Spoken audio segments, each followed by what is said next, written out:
and welcome to this virtual session. We're glad you can join us today.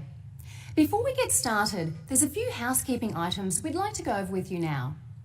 Firstly, you can resize the webinar windows to cater to your viewing preferences. You can maximize, minimize, and drag the windows to your preferred viewing size. If you look at the bottom middle of your screen, you can click on the widgets that you'll need to get the most out of this virtual experience.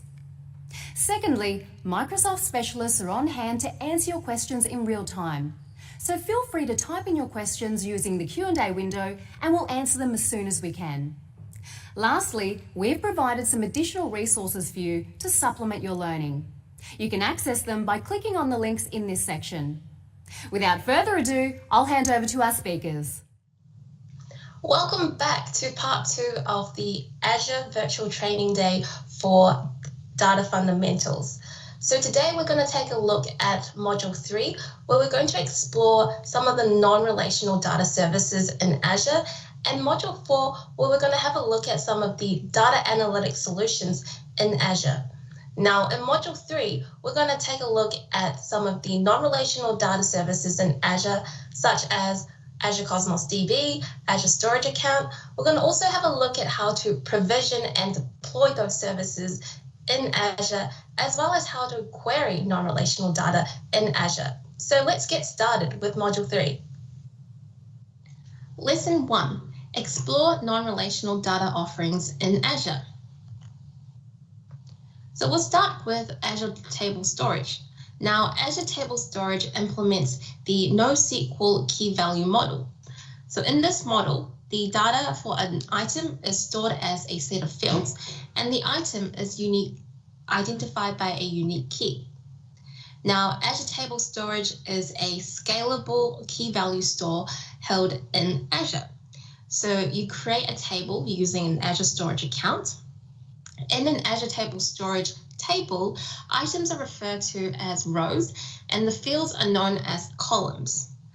But don't let this terminology confuse you by thinking that it's the same as a table in a relational database, because Azure Table Storage allows you to store semi-structured data. So all rows in a table must have a key, but apart from that, the columns in each row can vary.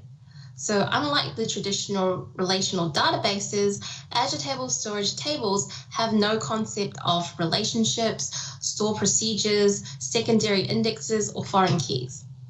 Now, data will usually be denormalized, with each row holding the entire data for a logical entity. So, for example, a table holding customer information might store the first name, last name, one or more of their telephone numbers and addresses for that customer. And the number of fields in each row can be different depending on, the number of telephone numbers or addresses that particular customer might have. Now, in the relational database, this information would be split across multiple rows and several tables. However, in an Azure Table Storage table, this isn't. So we're able to get much faster access to the details of a customer because all the data for that customer is available in a single row. So you don't have to perform any complex joins across tables and figuring out relationships between tables. Now, to help ensure even faster access, Azure Table Storage splits the table into partitions. And partitioning is a mechanism used to group related rows based on a common partition key. So the rows that share the same partition key will be stored together. Now, the key in Azure Table Storage table is that there is 2 elements you need to be aware of. So there's a partition key, which identifies the partition that contains the row, and the row key, which uniquely identifies each row in the same partition. And items in the same partition are stored in the same row key order. Azure Table Storage is commonly used for storing terabytes of structured data capable of serving web-scale applications. So some of these might be, for example, product catalogs for an e-commerce website or application, customer information where the data can be quickly identified and ordered by a composite key. So in the case of the product catalog, the partition key could be the product category, so like footwear, for example, and the row key, which identifies a specific product in that category, could be something like mountain boots. Now, storing data sets without requiring those complex joins, foreign keys, or store procedures in this denormalized ways enables us to have much faster access to our data using Azure Table Storage, which means Azure Table Storage is perfect for things like IoT systems, where we need to capture data very, very quickly and store it immediately. And so we're talking about IoT device sensor data. Each device could have its own partition, and the data could then be ordered by the date and time which those sensor points were collected. Now, Azure Blob Storage is a service that enables you to store massive amounts of unstructured data, or blobs, in Azure. So just like Azure Table Storage, you would create a blob storage account under an Azure Storage account.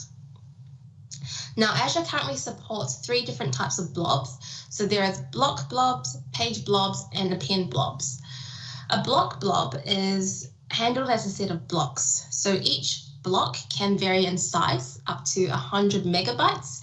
A block blob can contain up to 50,000 blocks, giving you a maximum size of 4.7 terabytes. So the block blob is the smallest amount of data that can be read or written as an individual unit. And block blobs are used to store discrete, large binary objects that are changed very infrequently. Now, page blobs is organized as a collection of fixed size 512 bytes of pages. And so a page blob is optimized to store random read and write operations. You can fetch and store data for a single page if you need it. A page blob can hold up to 8 terabytes of data. And so Azure actually uses page blob to implement the virtual disk storage for Azure virtual machines. An append blob is essentially a block blob, but optimized to support append operations. So you can add blocks to the end of an append blob. So updating or deleting existing blob isn't supported in append blobs, and each block can vary in size, up to 4 megabytes. Now, the maximum size of an append blob is just over 195 gigabytes. Inside an Azure Storage account, for blob storage, you would typically create blobs inside containers. So a container provides a way for you to group related blobs together, and you can organize blobs in a hierarchy of folders, similar to the way that you would organize files on your file system or disk. And you can also control who gets to read and write the blobs inside the container, or who gets to read and write the container itself. Now, blob storage provides 3 access tiers to help you balance that access latency and storage costs. So the first being the hot tier, which is enabled by default. So you use this tier for blobs that are accessed frequently. So the blob data is stored on high performance media. The next tier is the cool tier. So this tier has lower performance and incurs reduced storage charges compared to the hot tier. So you use the cool tier for data that is accessed not as frequently. So it's commonly for newly created blobs that needs to be accessed initially quite frequently. So you store that in the hot tier, but as time passes, you don't need to access it as frequently. And so in this kind of situation, you can create the blob in hot tier first and then slowly migrate it to a cool tier later on. And this will help you save on some of those storage costs. Now, the third tier is the archive tier. So the archive tier provides the lowest storage costs, but it has very, very high latency, because the archive tier is essentially intended for any historical data that you want to keep, that you don't want to lose, but you're not going to ever really access it. So blobs in the archive tier are effectively stored in an offline state. So typical reading for typical reading latency for hot and cold tiers might range between a few milliseconds, but for an archive tier, this can take up to hours for it to become available. So if you want to retrieve a blob from archive tier, you must actually first rehydrate it. By rehydrating, I mean you need to essentially upgrade that blob into a hot or a cold tier before you can then actually access that blob. So some of the common use cases for Azure Blob Storage includes storing images or documents that you are maybe serving directly to a browser, storing files for distributed access, storing video and audio files that you want to stream, storing data for backup, restore, disaster recovery, or archiving purposes, and storing data that is used for analysis for both on-premises or cloud environments. To ensure availability, Azure Blob Storage also provides redundancy. So your blobs are always replicated 3 times in the region in which you created that Azure storage account, but you can also select geo redundancy, which would replicate your data to a secondary region also 3 times, but this comes at an additional cost. Now, other features that Azure Blob Storage supports includes versioning, so that you can maintain and restore earlier versions of a blob. There is also a feature called soft delete. So if you turn on soft delete, this will enable you to recover any blob that has been deleted or overridden or removed by accident or by mistake. There's also a feature called snapshots. So a snapshot is a read-only version of a blob at a particular point in time. And there's a feature called change feed. So the change feed for a blob provides an ordered read-only record of the updates made to a blob. So you can use the change feed to monitor changes and perform operations. Now, many on-premises systems comprising a network of in-house computers make use of file shares. So a file share enables you to store a file on one computer and grant access to that file to users and applications running on other computers. So this strategy works quite well for computers using the same local area network, but it doesn't scale as well for users who might be located at different sites or if that number of users increases. Now, Azure File Storage enables you to create file shares in the cloud in Azure, and you can then access these file shares virtually from anywhere as long as you have an internet connection.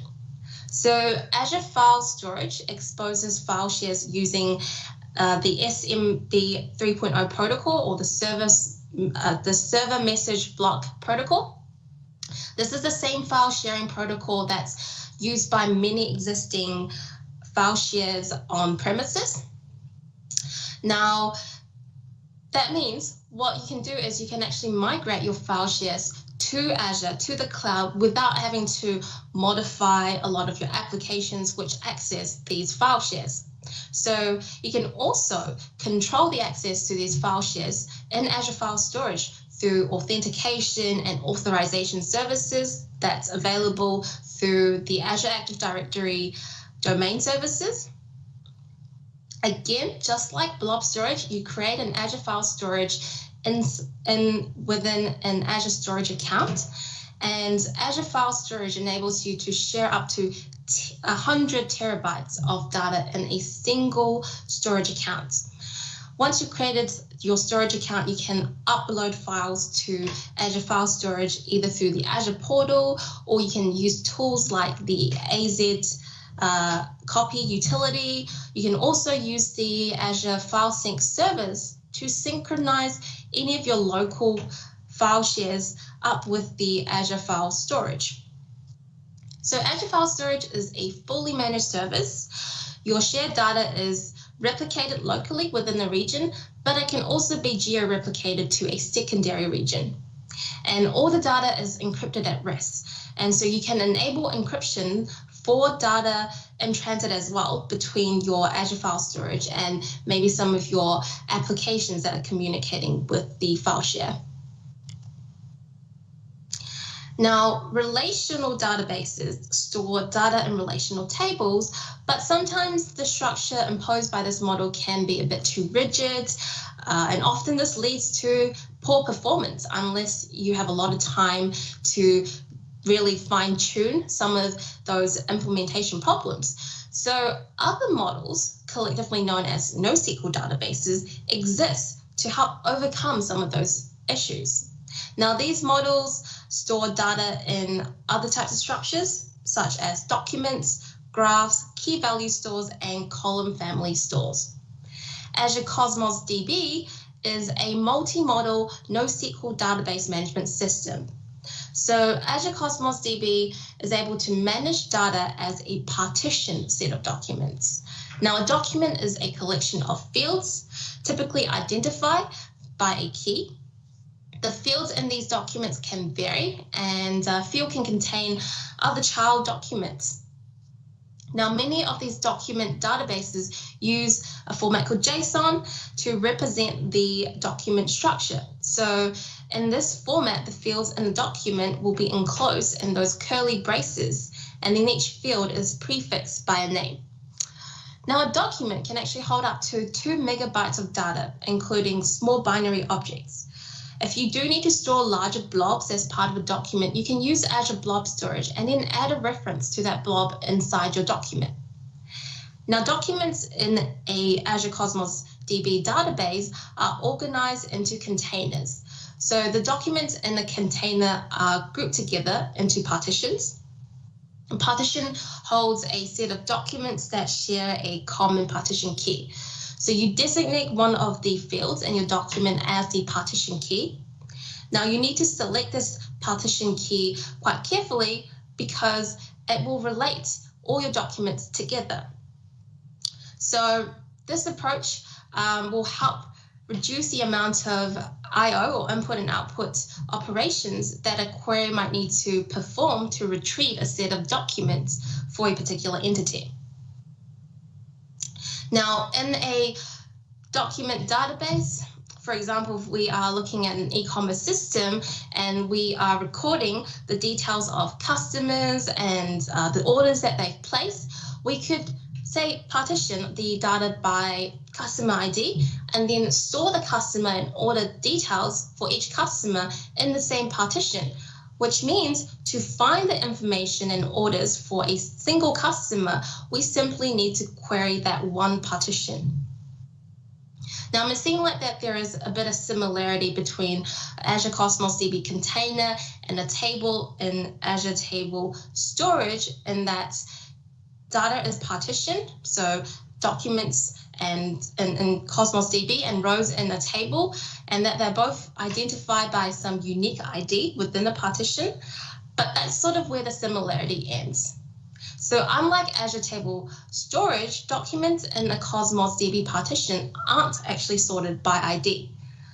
Instead, Azure Cosmos DB maintains a separate index. So this index contains not only the document IDs, but it also tracks the value of every other field or the fields inside that document. And this index is created and maintained automatically so that you can use it to perform queries, such as trying to query for a particular field inside those documents in your container without having to scan through the entire partition or all the documents in that container to find the data that you're looking for. Now, Cosmos DB provides a couple of APIs to allow you to access the documents, and it also provides support for other NoSQL database management systems through these APIs. So these APIs are the Table API, the MongoDB API, the Cassandra API, the Gremlin API, and the Table API is essentially an interface that allows you to use the Azure Table Storage API to store and retrieve documents. The purpose of having this API is really to allow you to switch between table storage to Cosmos DB without requiring you to modify any of your existing applications. The MongoDB API is used to support any MongoDB databases that you might already be using for your applications. So MongoDB is another well-known document database.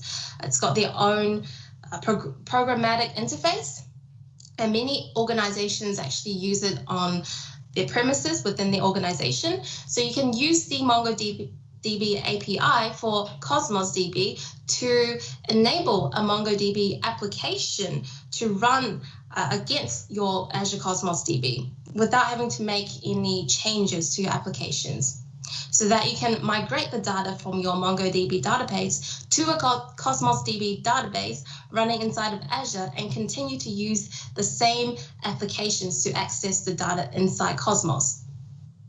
Now, the Cassandra API is used to support Cassandra, which is a column family database management system. So this is another database management system that, again, a lot of organizations run on premises.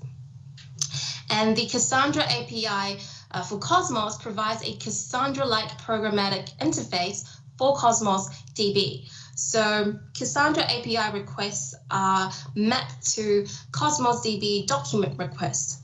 Just like the MongoDB DB API, the primary purpose of the Cassandra API is really to enable you to quickly migrate any of your existing Cassandra databases and applications without having to make many changes to it to Cosmos DB. And the Gremlin API, well, the Gremlin API implements a graph database interface to Azure Cosmos DB. So again, a graph is a collection of data objects with directed relationships, and data which is held in a set of documents in Azure Cosmos DB can actually be queried using the Gremlin API, which allows you to perform those graph-like queries over your data that's held inside your Azure Cosmos DB. Now, the principal use, the main use of Table, MongoDB, and the Cassandra APIs is really to support any of your existing applications that are already using these kind of data stores as their backend, as their data tier. So if you're building out any new applications and databases, you should really use the SQL API or the Gremlin API. So Azure Cosmos DB is very suitable for some of these scenarios. So if we're talking about retail and marketing, Microsoft actually uses Azure Cosmos DB for our own e-commerce platforms that run as part of the Windows Store and Xbox Live. And Azure Cosmos DB can actually be used quite extensively in the retail industry to, for example, store catalog data or for event sourcing in order processing pipelines. In the gaming industry, the database tier is quite a crucial component for gaming applications. So modern games perform graphical processing on mobile and console clients, but they typically rely on cloud services to deliver these customized and personalized contents like in-game stats, social media integration, and high score leaderboards. Games often require single millisecond latencies for reads and writes to provide that engaging in-game experience. And so a game database needs to be very fast, and it needs to be able to handle massive spikes in request rates, especially during new game launches or new feature launches and updates. Azure Cosmos DB is also able to support IoT systems and devices. So in IoT systems, typically a lot of data is ingested very, very frequently, because these data are being generated on a second-by-second basis. And so using Azure Cosmos DB, we're able to ingest and store this data very, very quickly. So then this data can be used by analytics services like Azure Machine Learning or Azure HD Insights or Power BI to then run analytics workloads on top of it. Additionally, you can also process the data in real time by triggering an Azure function to help filter and trigger and to process some of that data as well as it comes into your Azure Cosmos DB database. Lesson 2, explore provisioning and deploying non-relational data services in Azure. Now, there are a couple of ways we can provision Azure Cosmos DB. We can provision Azure Cosmos DB through the Azure portal, which we've already seen how we can do that with the Azure SQL database. So it's a similar approach using the Azure portal. We can also provision Azure Cosmos DB through the Azure command line interface or the Azure CLI. So typically you use the Azure CLI to execute CLI commands through either your command line prompt or through the Azure Cloud Shell. So CLI is suitable if you need to automate service creation. You can store CLI commands and scripts, and you can run these scripts programmatically. And CLI can actually run on Windows, Mac OS, and Linux computers. Azure PowerShell is also another way you can provision an Azure Cosmos DB. So if you're familiar with PowerShell, this is kind of the alternative to Azure CLI. So again, you can use PowerShell commands to script and automate tasks. You can also use PowerShell to create and manage Azure resources just like CLI. And similar to CLI, it's also supported by Windows, Mac OS, and Linux. You can also use Azure Resource Manager templates or ARM templates to execute your deployments. Now, ARM templates is essentially a declaration of your infrastructure and its configuration and set up as code, so as JSON code. So this code that's formatted in JSON can then be used to deploy your Azure resources and provision your Azure resources like in Azure Cosmos DB. So let's take a look at how we can use the Azure portal to provision an Azure Cosmos DB database. So I'm on my Azure portal now, and I'm going to provision an Azure Cosmos DB account. Then I'm going to create a database inside the Azure Cosmos DB account. And then inside that database, I'm going to spin up a container for my documents. So again, I'm just going to look up Cosmos DB from my search bar. I'm going to click into it, and I'm going to go add. Now, I need to provide a couple of configuration details, just like the Azure SQL database that we set up earlier. So I'm going to start with the basics. I need to choose the subscription, which this Azure Cosmos DB will be deployed to. I also need to put it inside a resource group. So I'm going to look up the demo one that I set up earlier. Now, I also need to give my Azure Cosmos DB account a name. This name needs to be unique. So I'm just going to say Cosmos and enter some random numbers. The API section is where you can choose what kind of API queries we want to use against our Azure Cosmos DB databases. So if I open up this drop-down, we can see that the core SQL API is supported, the MongoDB API, Cassandra, Table Storage API, and the Gremlin one. So I'm going to just pick the core SQL API. Now I'm going to leave notebooks switched off. It's still in preview. And for location, this is where I'm going to pick which Azure region I want to deploy my Azure Cosmos DB databases to. So I'm going to go and find East US because that's what I've been provisioning all my services so far.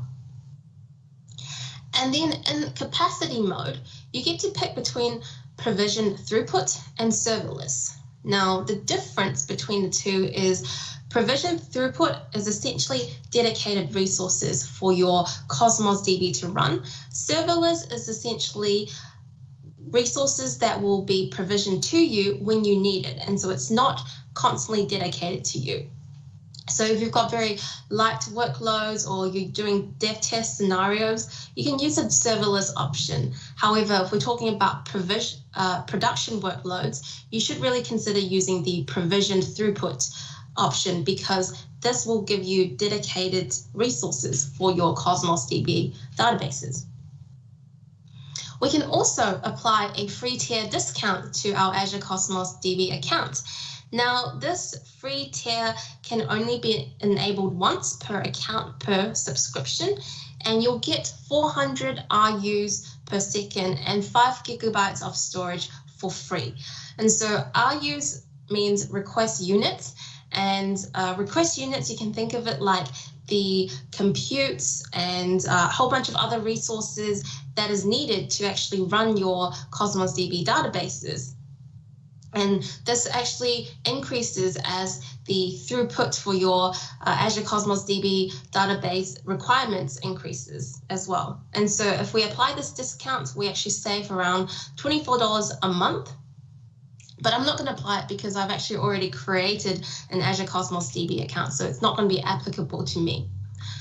I can also choose what kind of Azure Cosmos DB account this is. So is it a production one or a non-production one? I'm going to leave the non-production one because this is a demo Azure Cosmos DB.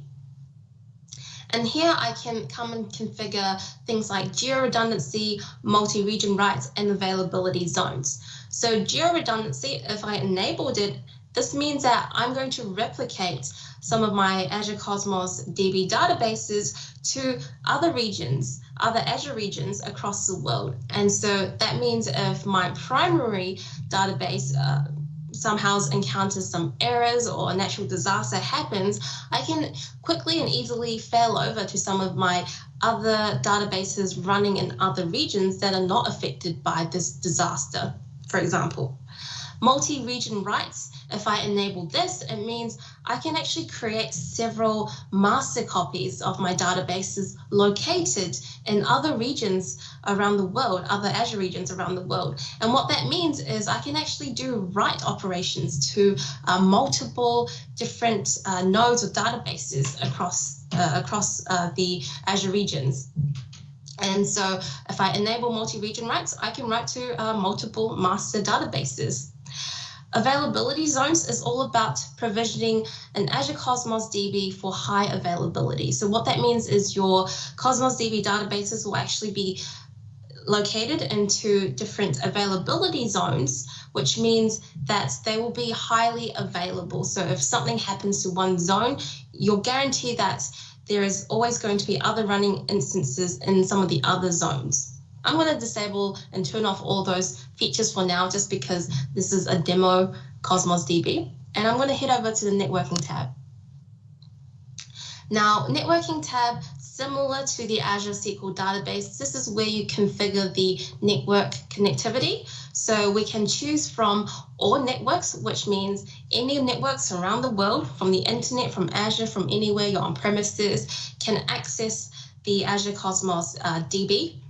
Or we can choose selected networks. So the public endpoint will allow you to only allow access to the Cosmos DB from a couple of networks, or we can select the private endpoint, which means we'll block off all public access to our Cosmos DB account.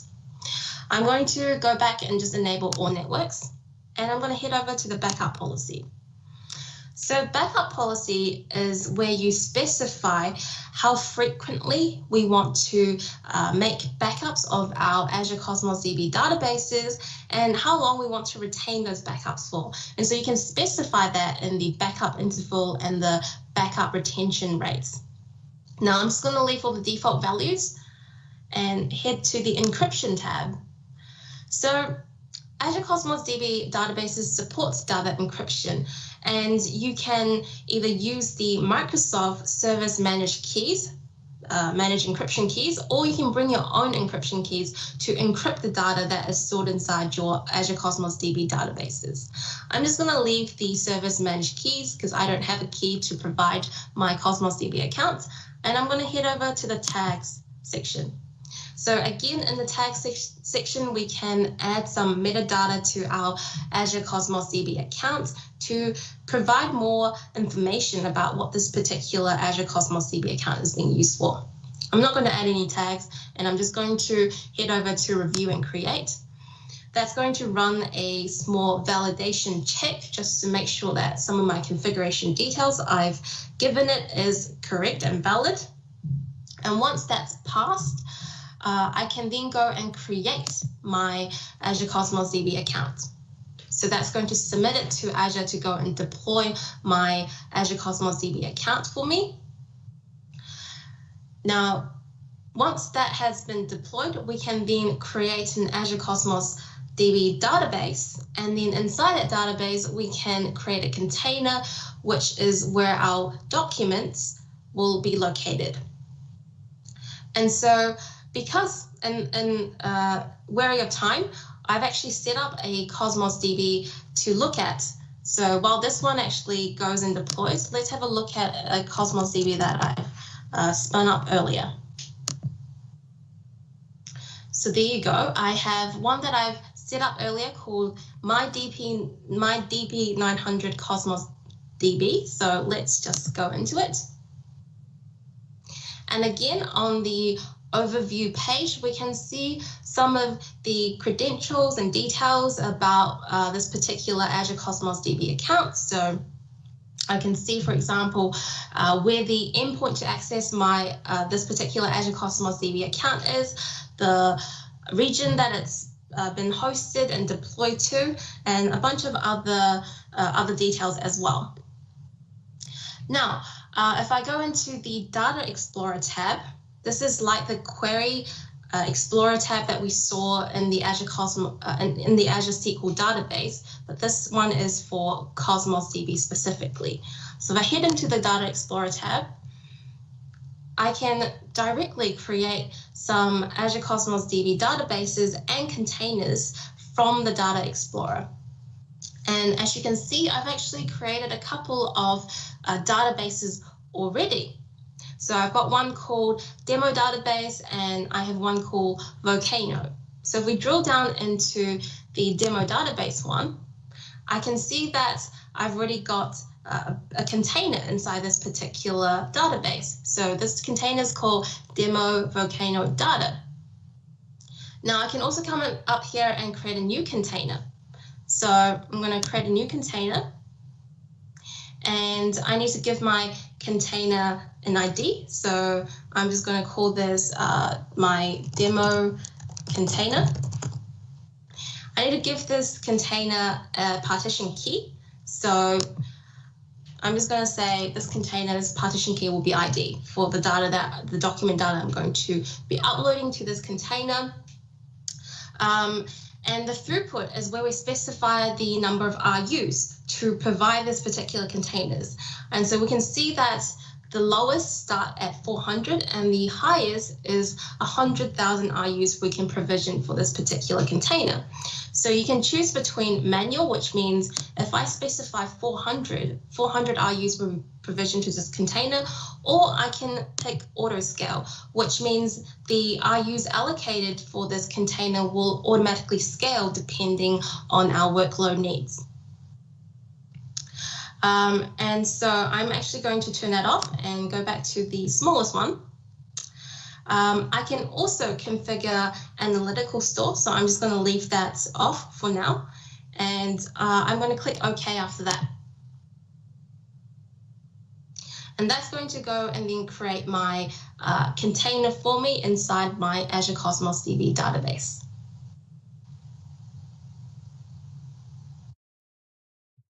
The data migration tool can be used to input data to your Azure Cosmos DB from a variety of sources. So it's available to be downloaded from GitHub, and the tool actually guides you through the process of migrating data into your Azure Cosmos DB databases. So you're prompted for the source of data inside the Azure Cosmos DB migration tool, as well as the destination, which is essentially the Azure Cosmos DB database and the container that you want to migrate the data to. So the tool can be used to either populate an existing container or create a new one if the specified container doesn't exist already. And you can also use the data migration tool to export data from an Azure Cosmos DB container to a JSON file that can be either locally hosted or hosted on Azure Blob Storage, for example. If you have a lot of data, the data migration tool can also make use of multiple concurrent threads to batch your data into chunks and then load those chunks in parallel. So let's take a look at how we can use the Azure Cosmos DB migration tool to load some data into the Azure Cosmos DB database that we just set up. So I've opened up the Azure Cosmos DB data migration tool, and this is what it looks like. I've downloaded this from GitHub, and I need to provide it a couple of information. So the source and the target information. So we come into source. Again, we can import from a couple of sources. So JSON files, MongoDB, SQL, CSV, and so on and so forth. Now I'm going to go and add a JSON file from my desktop. So I'm just going to go add files. I'm going to pick this particular Volcano data JSON file, and I'm just going to open that. Now I need to provide the target information, which is essentially my Azure Cosmos DB database to connect to and the container to import to. So I need to come and grab the Cosmos DB connection string, which means I need to go back to my Azure portal and find my Azure Cosmos DB that I set up to grab that connection string. So let's just go do that. So this is my Azure Cosmos DB account. I'm going to go into it, and I'm going to need to go and find that connection string to then be able to input into my target. So if I scroll down a little bit, and it's under keys, so I'm going to grab my connection string from keys. So if I scroll a little bit more, I can find the primary connection string. I'm just going to copy that. Now I'm going to head back to my data migration tool, and I'm just going to paste that into the connection string option. Now I also need to specify the database to connect to. So the database is, if I go back to my Azure Cosmos DB to find out the database name, I'm going to head into the Data Explorer, and I can see that it's called Demo Database. That's the one that I created earlier. So I'm just going to enter Demo Database into my data migration tool. And then I'm going to hit Verify. And this is going to check whether or not it can connect to my Azure Cosmos DB.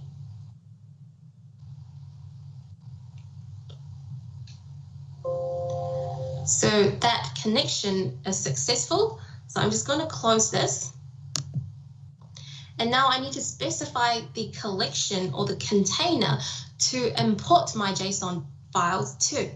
And so earlier I created a demo container to import my JSON files to. So I'm just going to specify it's the demo container that I want to import my JSON files to. And I also need to specify the partition key for the data. So I'm just going to say ID as my partition key. And I'm going to change the throughput to match the one that I assigned the container. So I'm just going to change that to 400 RUs. And if I go next, now you can specify some of these advanced configurations as well. I'm not going to, I'm just going to hit next. And I get a summary of my configuration details for this particular data migration.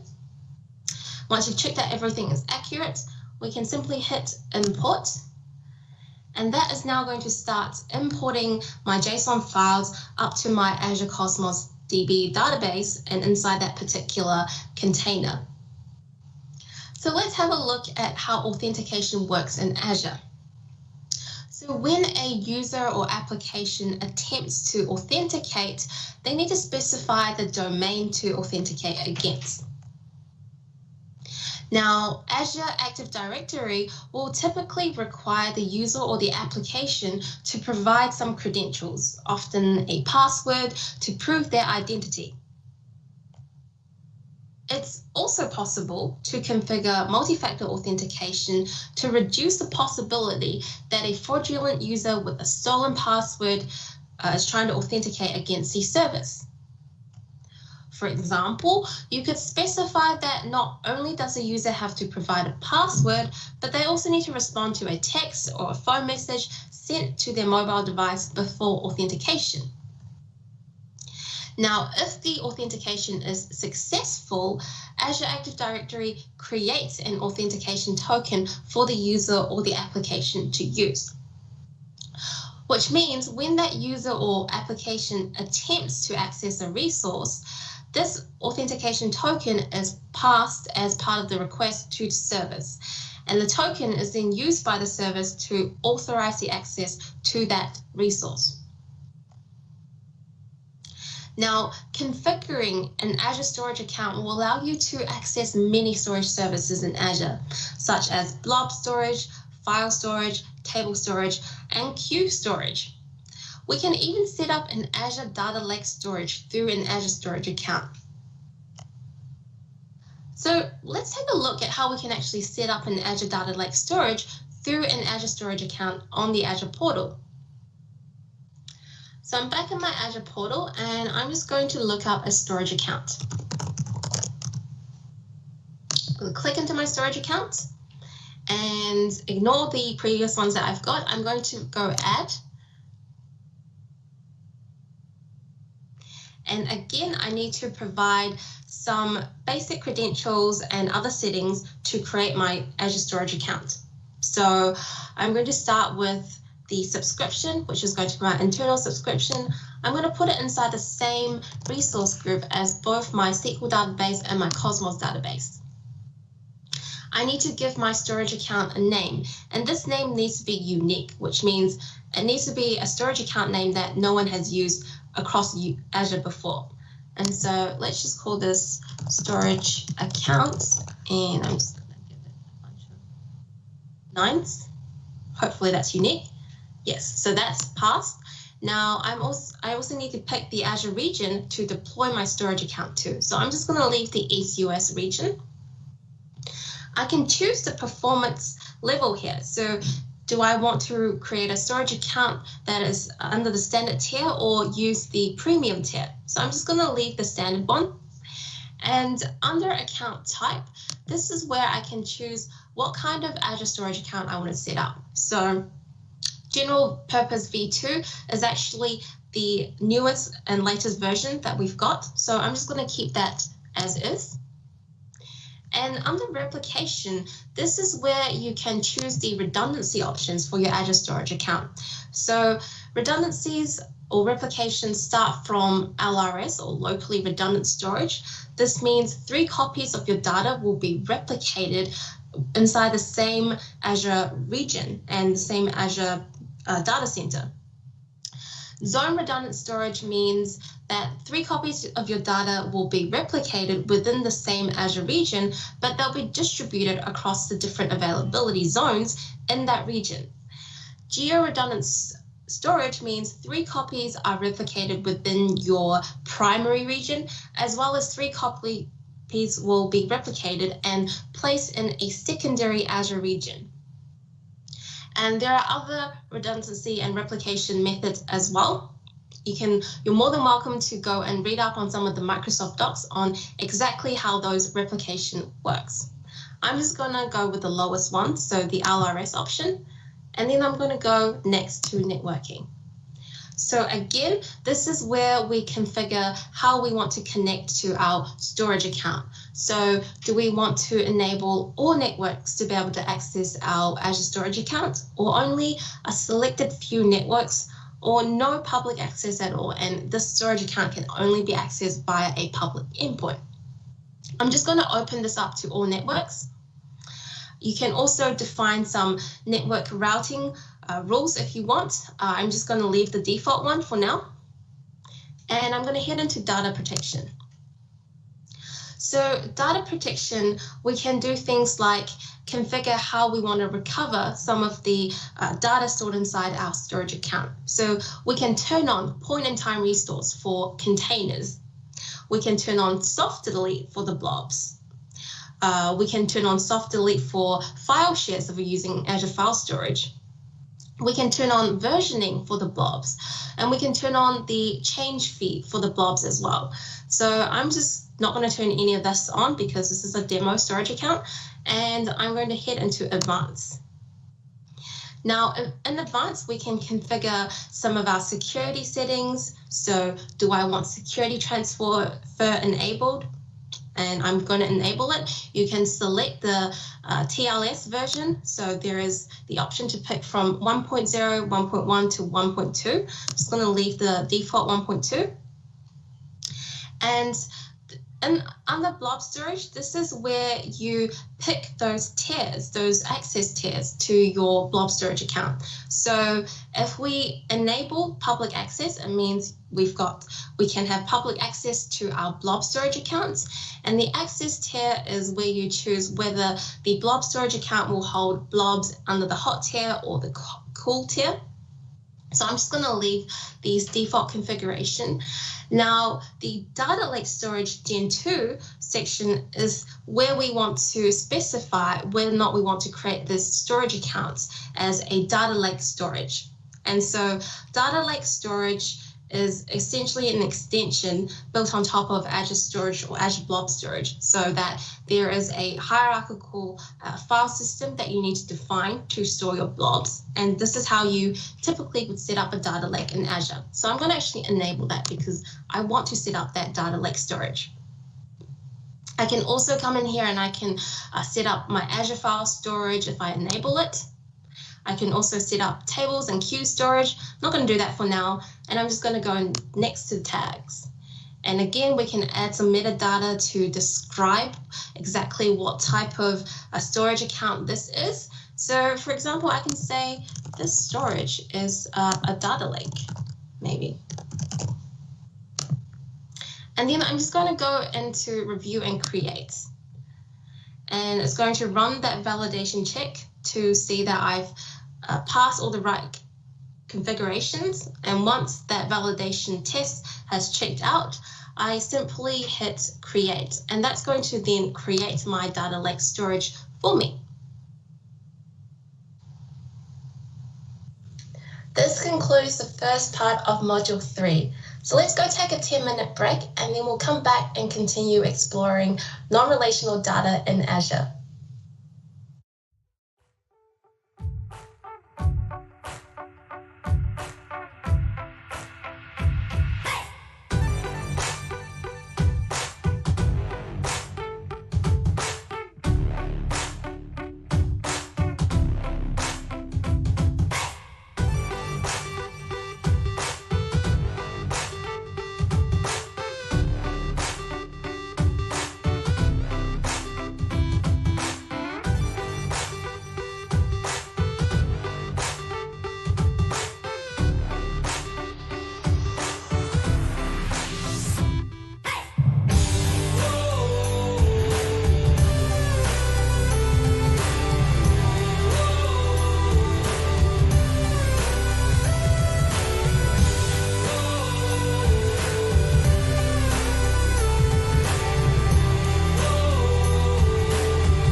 break. So now we're going to take a look at how to query non-relational data in Azure. So let's continue with Module 3. Lesson 3, Manage Non-Relational Data Stores in Azure. So when an application writes data, the change is recorded by one server and then propagated to the other servers in the cluster asynchronously. While this strategy helps to minimize latency, it can lead to inconsistencies in the data. For example, application 1 might make changes to a document, and then application 2 reads the same document. But if the application 2 retrieves the data from a different server in the cluster than what application 1 used to write to, there will be a small window of opportunity during which application 2 might see some of the old data. Now, this issue doesn't just arise from multiple applications.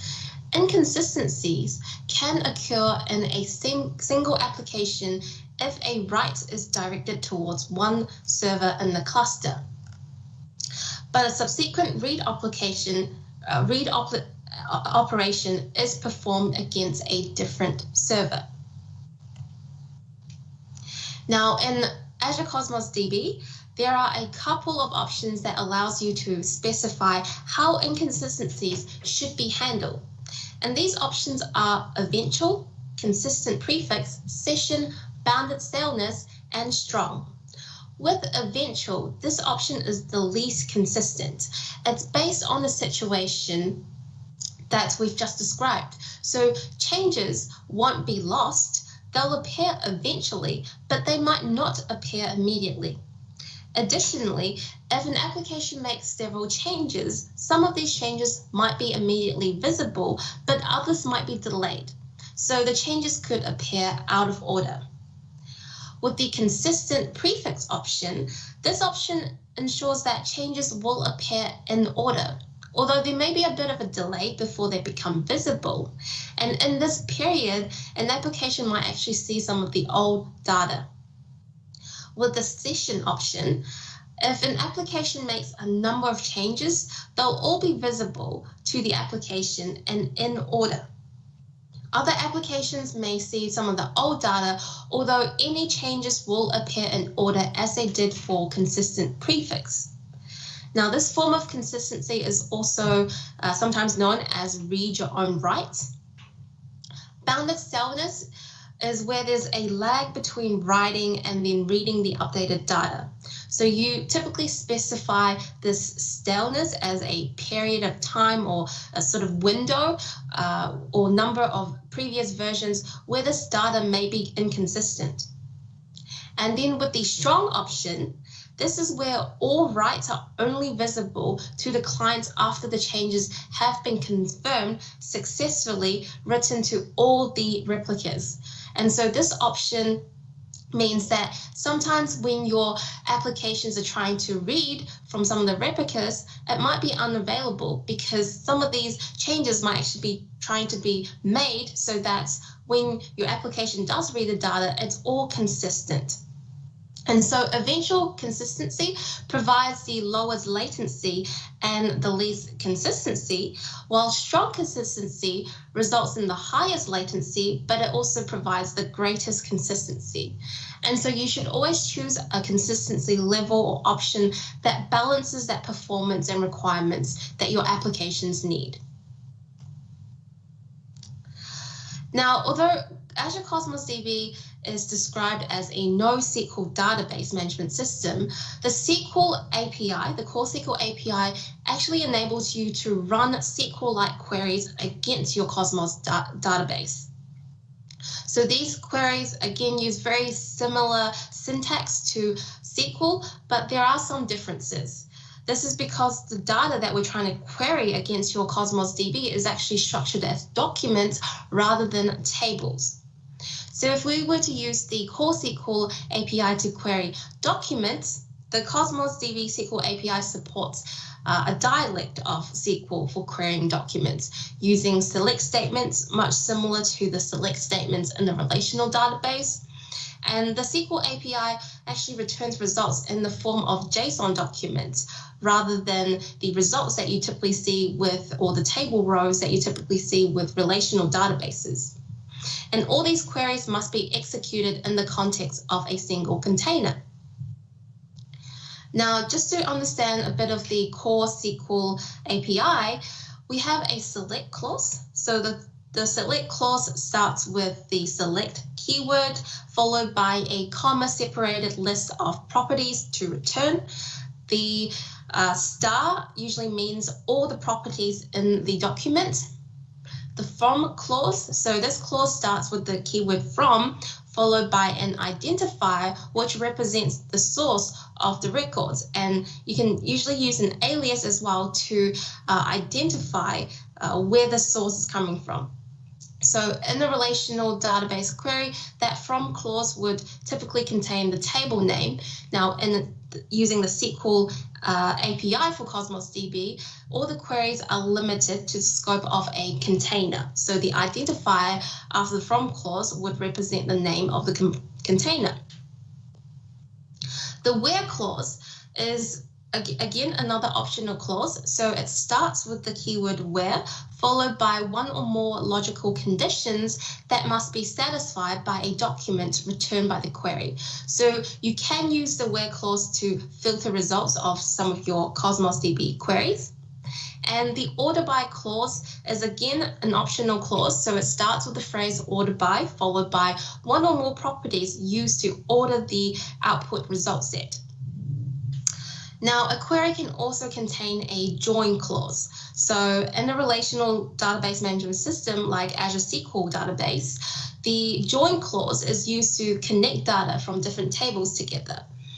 In the core SQL API, you typically use the join clause to connect fields in the document with fields in a sub-document that is part of the same document. You can't perform join operations or queries across different documents like you would with the tables in a relational database.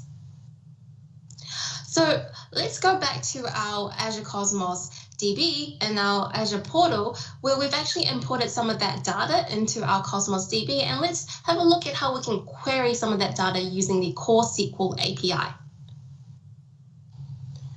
So I'm back in my Azure Cosmos DB account. I'm going to go and navigate to that database and container that I created earlier by going to Data Explorer.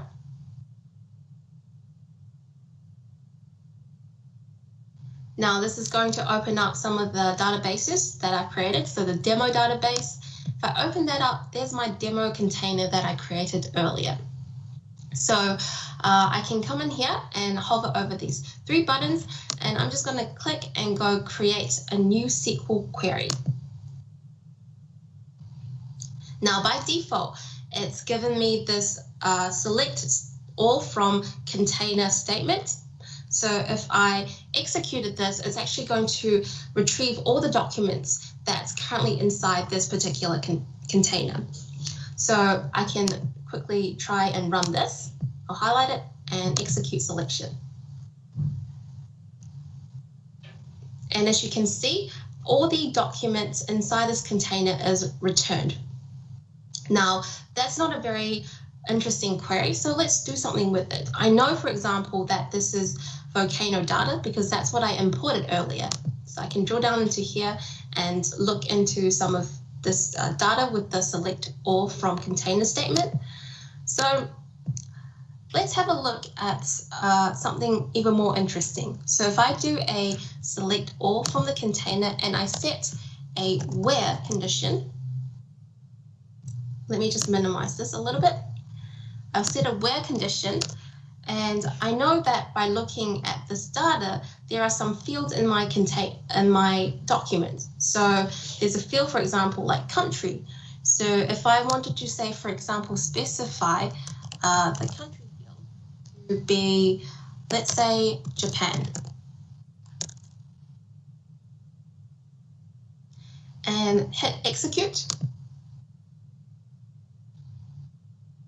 Now, if I pull this up again, and let me just minimize this so that I have more space. I pull this up. Now I'm getting all the documents where it contains volcanoes that are located in Japan. So as you can see, I'm still getting a lot of documents back from my container and my query. So let's filter it a little bit more. Now another field is elevation. So let's see if I can query with country and elevation. So I'm going to put in and elevation. Let's say it needs to be greater than 1000, and I'll hit run.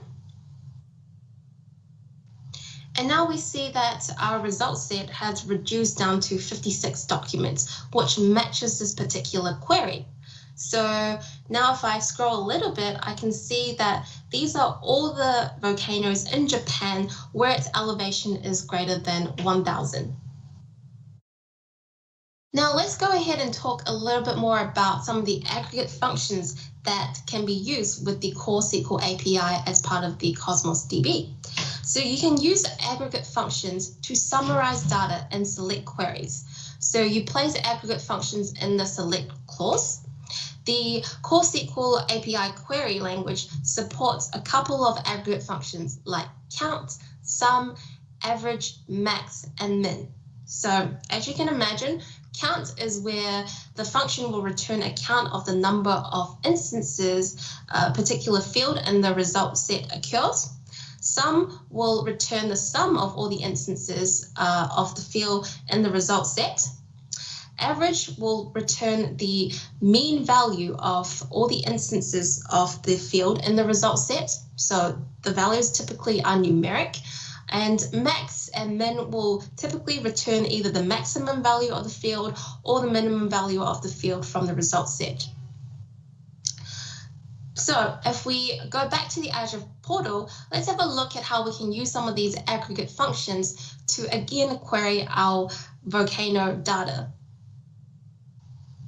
So I'm back in my Data Explorer, and now let's use some of those aggregate functions to query our container.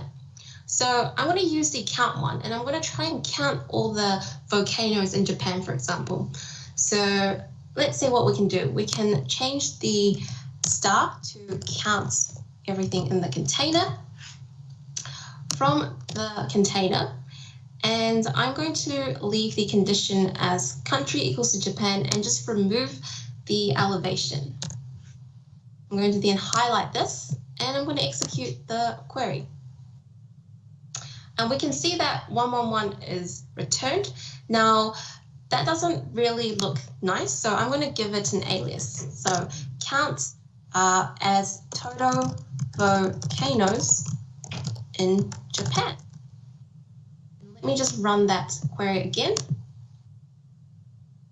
And now I get the result back that the total number of volcanoes in Japan is 111.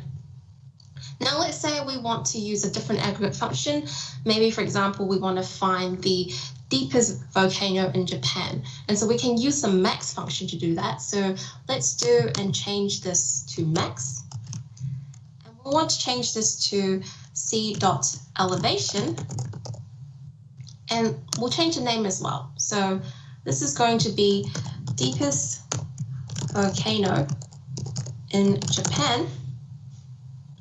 And the from and where condition statement we can leave as is. So I'm just going to highlight this and execute this.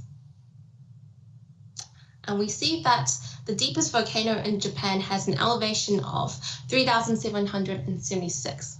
And these are just some of the ways that you can use the Core SQL API to execute SQL-like queries against your Cosmos DB database. So Azure Blob Storage supports 3 types of blobs, as we already discussed. So block blobs, page blobs, and append blobs. Now, you typically use page blobs to implement virtual disk storage for your Azure virtual machines, for example. They're optimized to support random read and write operations.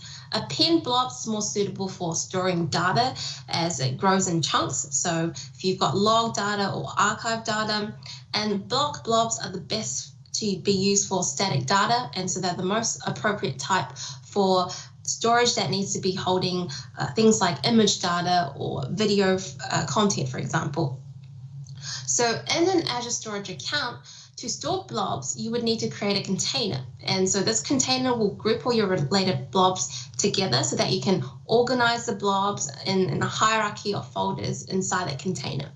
So let's go back to our Azure portal and see how we can create a container and upload a blob, and also see how we can download that blob as well. So now I'm back in my Azure portal, and what I want to do is create a container in my blob storage and then upload an image. So I'm just going to go into my storage account, and I'm going to find that storage account I created earlier. So if I scroll down a little bit, there it is. Now I'm on the overview page of my storage account, and if I scroll a little bit down, I can see some of the other types of storages under a storage account that you can create. So for example, containers means blob storage, file shares means Azure file storage, tables is where you can create your Azure table storage, and queues is where you can create Azure queue storage. So I'm just going to click into containers. Now I don't have a container set up for my blob storage, so I'm going to go and create one. So I'm just going to go add container, and I'm going to give my container a name. So let's say I wanted to upload some image data to this container. So I'm going to call this images. And then I can also define the access level for this container. So if I hover over this drop down, I can see that there's 3 types of access level I can grant to this container. Private access means no anonymous access at all. Blob access means there is anonymous read access that can be granted for blobs only. And if we set this container to have container level access, that means anonymous read access for both the container and the blobs are allowed. So let's actually stick with private. And I'm going to create the container. Now my container has been successfully created, so I'm just going to go into it. And I'm simply going to upload some image data. So I'm going to go upload, and I'm going to go and select a local file from my desktop or folder. And here you go, I've got some image data here. So I'm just going to pick one at random, and I'm going to pick this one. I'm going to open it, and then I'm just going to upload that to my blob storage container. Now that's been uploaded, so I'm just going to close out of this.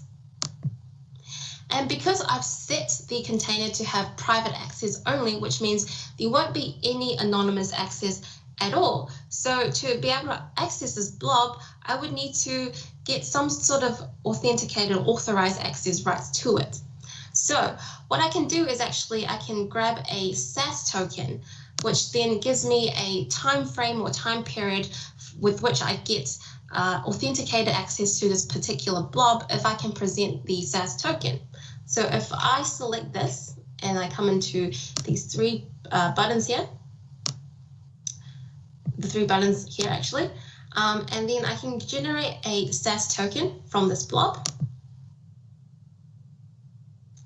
Now what that means is I can come in here and I can create a shared access signature, so SAS, which will then grant me access to this blob.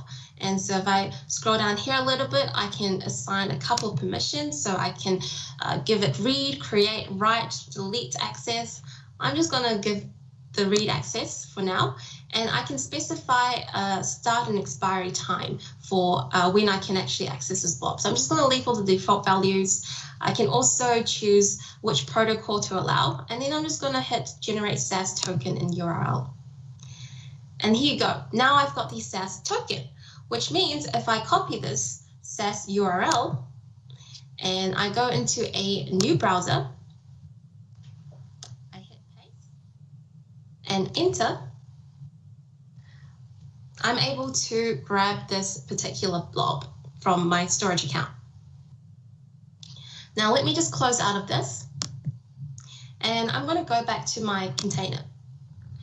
Now, if you wanted to delete this blob, it's quite simple. We just select the blobs that you want to delete from your blob storage container, and we hit delete. And now because I haven't enabled soft delete, which means when I delete this blob, it's going to be permanent. I can't actually recover it. So I'm just going to go and delete this blob. And there you go. Now my blob has been successfully removed.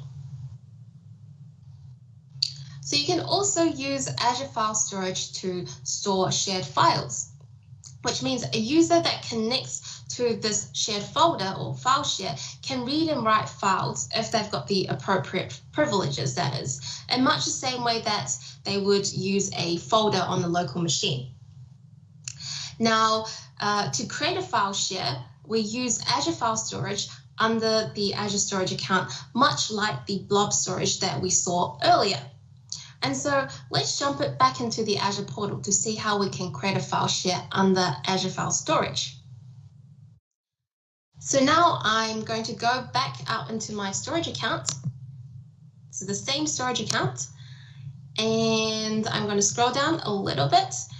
And so now instead of containers, I'm going to go over to file shares to create my Azure File Storage. I'm going to open that up. And I can just go and create a file share by going add file share.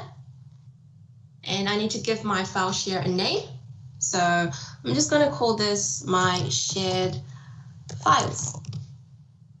Now, I also need to allocate a quota to this file share. So I'm just going to say 1 gigabyte. And I can also select the tiers for this file share. So are the files going to be kept in the cool, hot, or transaction optimized tier, or premium tier? So I'm just going to leave the default transaction optimized. And I'm going to come in here and create.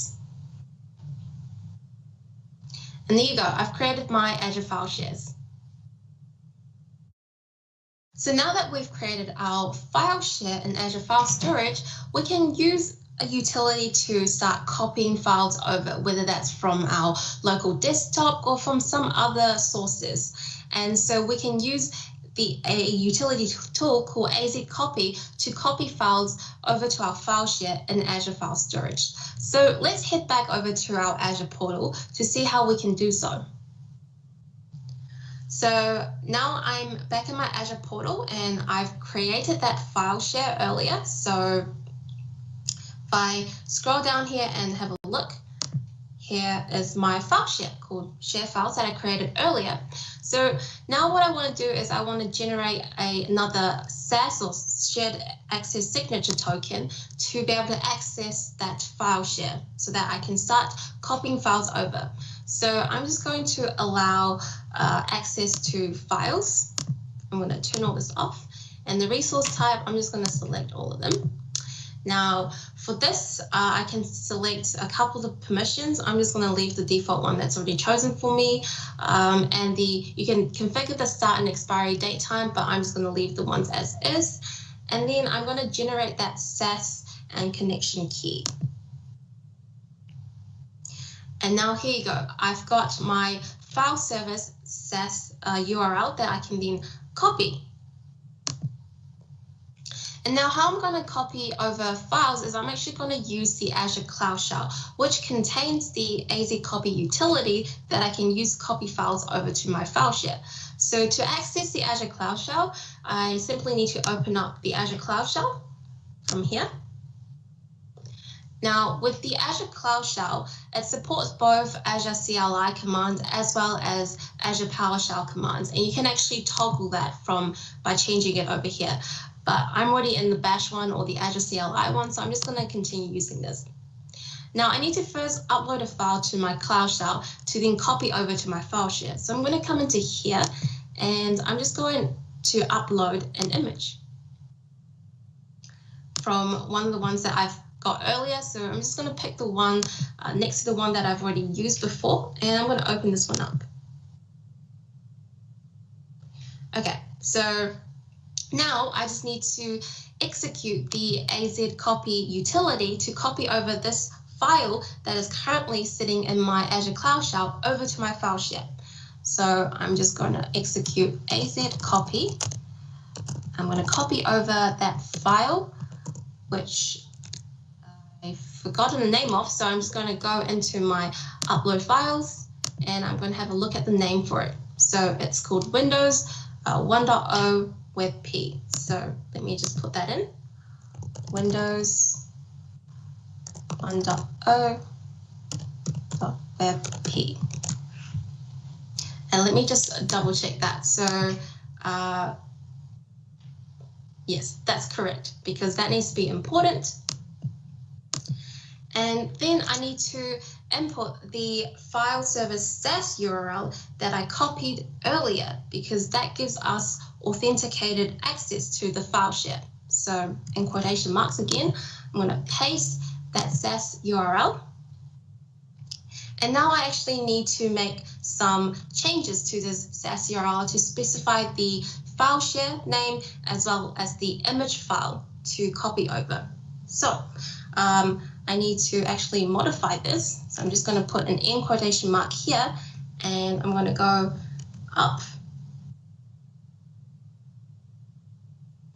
So this question mark is where the SAS token actually starts. And before that, I need to specify the file share name, which I called shared files, as well as that image that I want to, image file that I want to copy over. So it's called Windows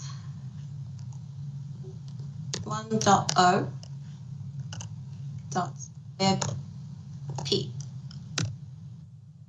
And hopefully when I press execute, this is going to then use the AZ copy utility to copy that file from Azure Cloud Shell over to my file share.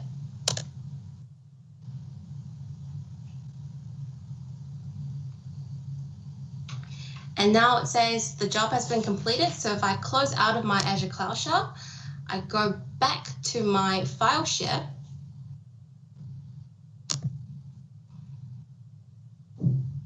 I open my shared file share up. And there you go. We see that Windows 1.0 image file has been uploaded to my file share. So this concludes Module 3. I hope you've learned a little bit more about non-relational data services in Azure. So let's go take a 10-minute break. And after the break, we're going to start exploring Module 4.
Welcome back from the break.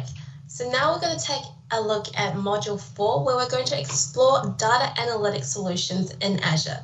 So first, we're going to take a look at what a modern data warehouse looks like. We're going to then take a look at some of the data ingestion services in Azure. We're also going to explore some of the data storage and processing capabilities in Azure. And finally, we'll wrap up with some Microsoft Power BI. So let's get started with Module 4. Lesson 1. Examine components of a modern data warehouse. So the data from relational and non-relational services is retrieved and formatted by using Azure Data Factory. This process is known as ingestion. The formatted data is then written to Azure Data Lake Storage. Now, Azure Data Lake Storage enables you to store large volumes of data quickly and easily prior to analyzing it. At this point, the data can proceed down two paths. So the data is converted into a normalized format suitable for analysis and can be stored into Azure Synapse Analytics services. Alternatively, you can use Azure Databricks to perform other forms of data preparation. For example, you might need to perform additional data transformations or cleaning to remove anomalies and generally tidy up the data set. You can then store the clean data using Synapse Analytics if you require it. Now, Azure Synapse Services acts as a hub holding this cleaned business data. You can then perform a detailed analysis of the analytics that the data has been cleaned and processed into using Azure Analysis Services. So Azure Analysis Services enables you to dig deeper into the data and generate insights from the information it contains.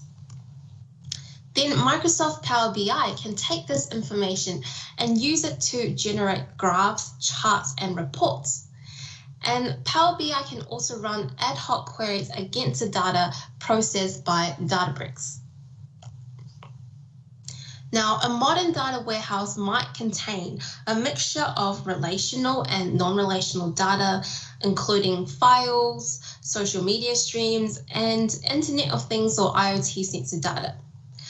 Azure provides a collection of services you can then use to build a data warehouse solution, including Azure Data Factory, Azure Data Lake Storage, Azure Databricks, Azure Synapse Analytics, and Azure Analysis Services. And you can also use tools like Power BI to analyze and visualize the data, generating reports, charts, and dashboards. Now, a typical large-scale business requires a combination of up-to-the-second data and historical information. So the up-to-the-second data might be used to help monitor real-time critical manufacturing processes, for example, where an instant decision is needed to be made. Now, other examples include streams of stock market data where the current prices might be required to make informed split-second buy or sell decisions on the stock market. Historical data is equally important because it gives a business a more stabilized view of the trends and how it's performing over time. So, for example, a manufacturing organization might require information about the volume of sales by product across a month or a quarter or a year to determine whether to continue producing certain items, whether to increase or decrease production according to seasonal fluctuations and all that kind of stuff. So historical data can be used to generate insights to help make those business decisions.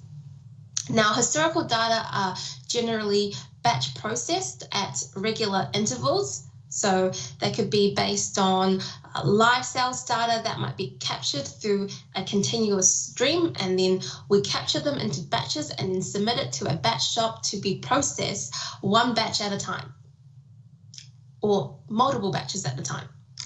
Now, any modern data warehouse solutions must also be able to provide access to streams of raw data and the processed information that is derived from this raw data. Azure Data Factory is a data integration service. So the main purpose of Azure Data Factory is to retrieve data from one or more data sources, convert it into a format that you can then process. So the data sources might contain data in various formats and types. So it could contain a lot of noise that you need to first filter out. So using Azure Data Factory, you can extract out and filter out some of those data so that you can keep the relevant and interesting data and throw out the rest. Now, even the interesting data might not be in a suitable format for processing by some of your other services in your data warehouse solution. And so typically you need to also transform it. For example, your data might contain dates and times that's been formatted in different formats. And so you need to standardize that. You can use Azure Data Factory to transform some of these items into a single uniform structure. And then Azure Data Factory can then write out the ingested data to a data store for subsequent processing. So you typically define the work performed by Azure Data Factory as a pipeline of operations. And this pipeline can run continuously or as data is received from a data source. So you can create these pipelines using the graphical user interface inside Azure Data Factory, or you can write your own code. Now, a data lake is a repository for large quantities of raw data. Because the data is raw and unprocessed, it's very fast to load and update, but the data hasn't been put into a structure suitable for efficient analysis. So you can think of a data lake as a staging point for your ingested data before it's then massaged and converted into a format suitable for performing analytics. Now, the difference between a data warehouse and a data lake storage is that data warehouse stores large quantities of processed data, and a data lake storage stores large quantities of raw data that needs to be processed and converted into a format that supports efficient analysis. Now, Azure Data Lake Storage combines that hierarchical directory structure and file systems of a traditional file system that you might be familiar with the security and scalability features provided by Azure. And so Azure Data Lake Storage is essentially an extension of Azure Blob Storage organized into a near infinite file system. Azure Databricks is an Apache Spark environment running on Azure to provide that big data processing, streaming, and machine learning capabilities. So Apache Spark is a highly efficient data processing engine that can consume and process large amounts of data very, very quickly. So there are a significant amount of Spark libraries you can use to perform tasks like SQL processing, aggregations, or even to build and train your own machine learning models using the data through Azure Databricks. So Azure Databricks provides a graphical user interface where you can define and test your processing step by step before submitting it as a set of batch tasks. So you can create Databricks scripts and query data using languages like R, Python, and Scala. You can also write your Spark code using notebooks. So a notebook contains cells, and each of these cells contains a separate block of code. So when you run the notebook, the code in each cell is then passed to Spark for execution, cell by cell. Now, Azure Databricks also supports structured stream processing. So Databricks can be used to perform computations incrementally. So as your continuous stream of data arrives, we can continuously update results from the continuous stream of data. Azure Synapse Analytics is an analytics engine. So it's designed to process large amounts of data very quickly. Using Synapse Analytics, you can ingest data from external sources. So these external sources could be flat files, Azure Data Lake, or some of your database management systems, and then transform and aggregate this data into a format that's suitable for analytics processing. You can then perform very complex queries over this data and then generate reports, graphs, and charts from the results. Now, reading and transforming data from an external source can take a lot of resources, which is why Azure Synapse Analytics enables you to store the data that you have written and process it locally within the service. So this approach enables you to repeatedly query the same data without the overhead of fetching and converting it each time. So you can also use this data as input to then further your analytical processing using Azure Analysis Services. Azure Analysis Services leverages a massively parallel processing architecture. So this architecture includes control nodes, and it enables you to build tabular models to support your online analytical processing queries. So you can combine data from multiple sources like Azure SQL Database, Azure Synapse Analytics, Azure Data Lake Storage, Azure Cosmos DB, and many other more. And then you can use these data sources to build models that incorporate your business knowledge. So a model is essentially a set of queries and expressions that retrieve data from the various data sources, and that can be then used to generate results. So the results can then be cached in memory for later use, or they can be calculated dynamically or directly from the underlying data sources. Now, Analysis Services includes a graphical designer to help you connect data sources together and define queries that combine, filter, and aggregate data. So you can explore this data from within Analysis Services, or you can use tools like Microsoft Power BI to help visualize the data presented by these models. So Azure Analysis Services has a bit of overlap with Azure Synapse Analytics, but it's actually more suited for processing data on a much smaller scale. So typically we use Azure Analysis Services for small volumes of data, so a couple of terabytes, for example. We also use Azure Analysis Services to correlate multiple sources. It supports high read-concurrency so that you can have thousands of users connect to it at the same time. It also supports detailed analysis so that you can really drill into your data or use functions from Power BI to be able to get that detailed insight into your data.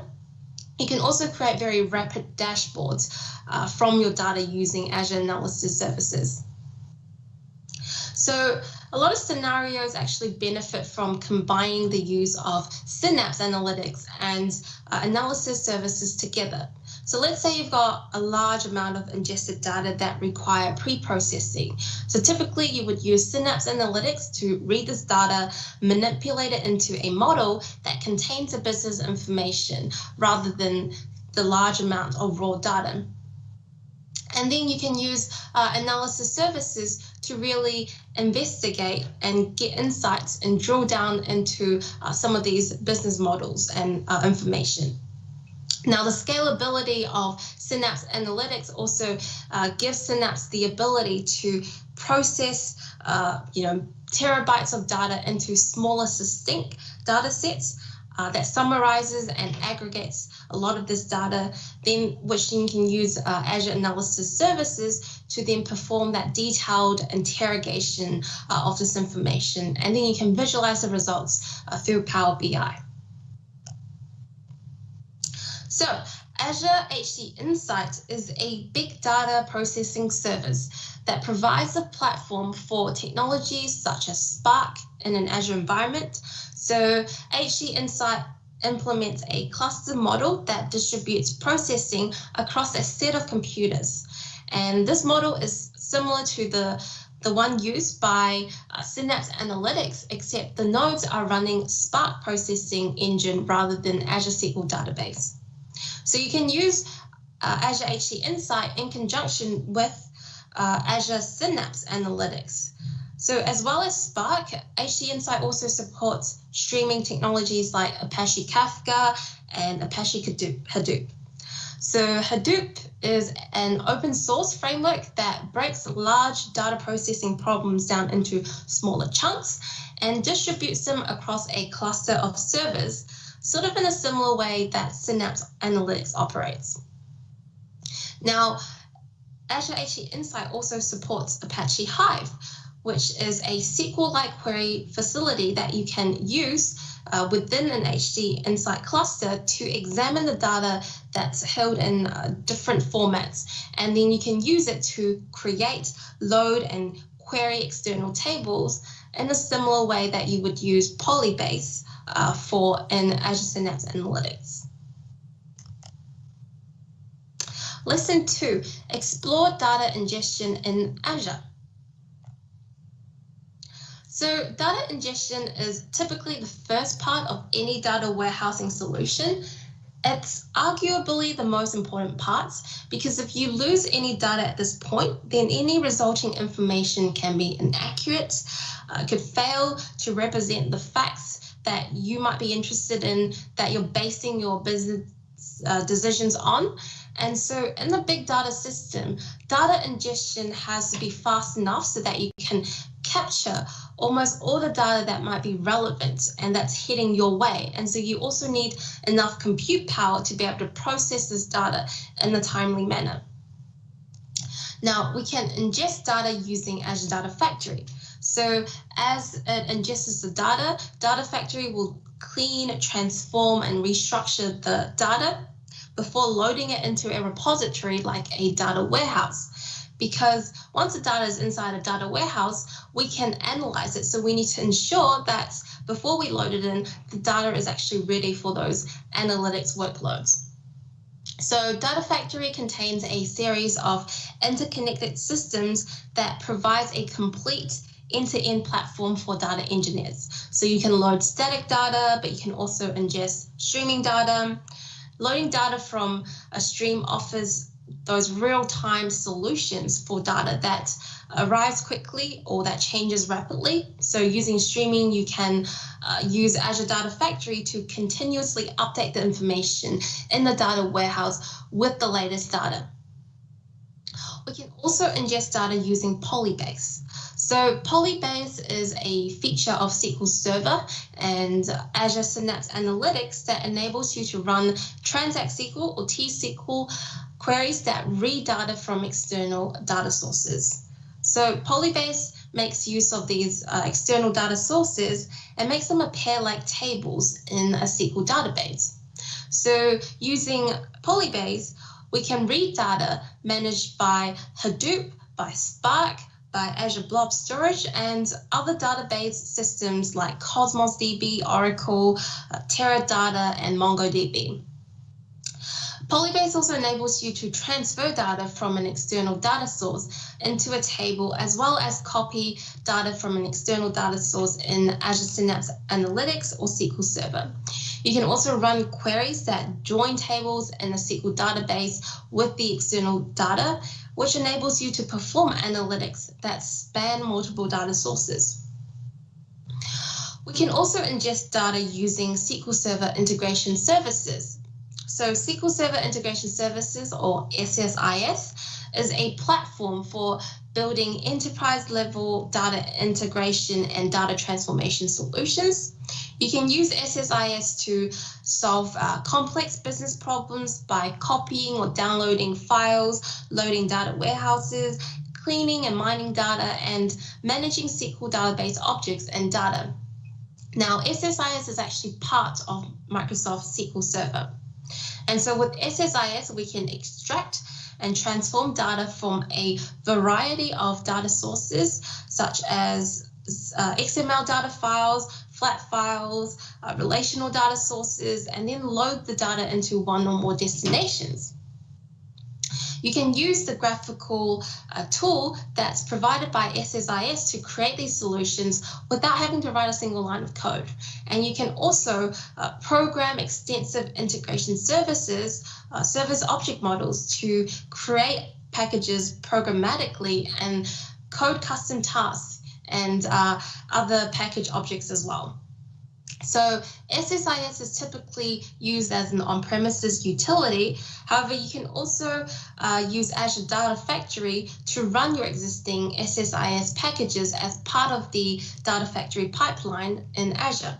And so this allows you to quickly get started on building your Azure Data Factory pipelines using your existing SSIS packages without having to rewrite some of that transformation logic.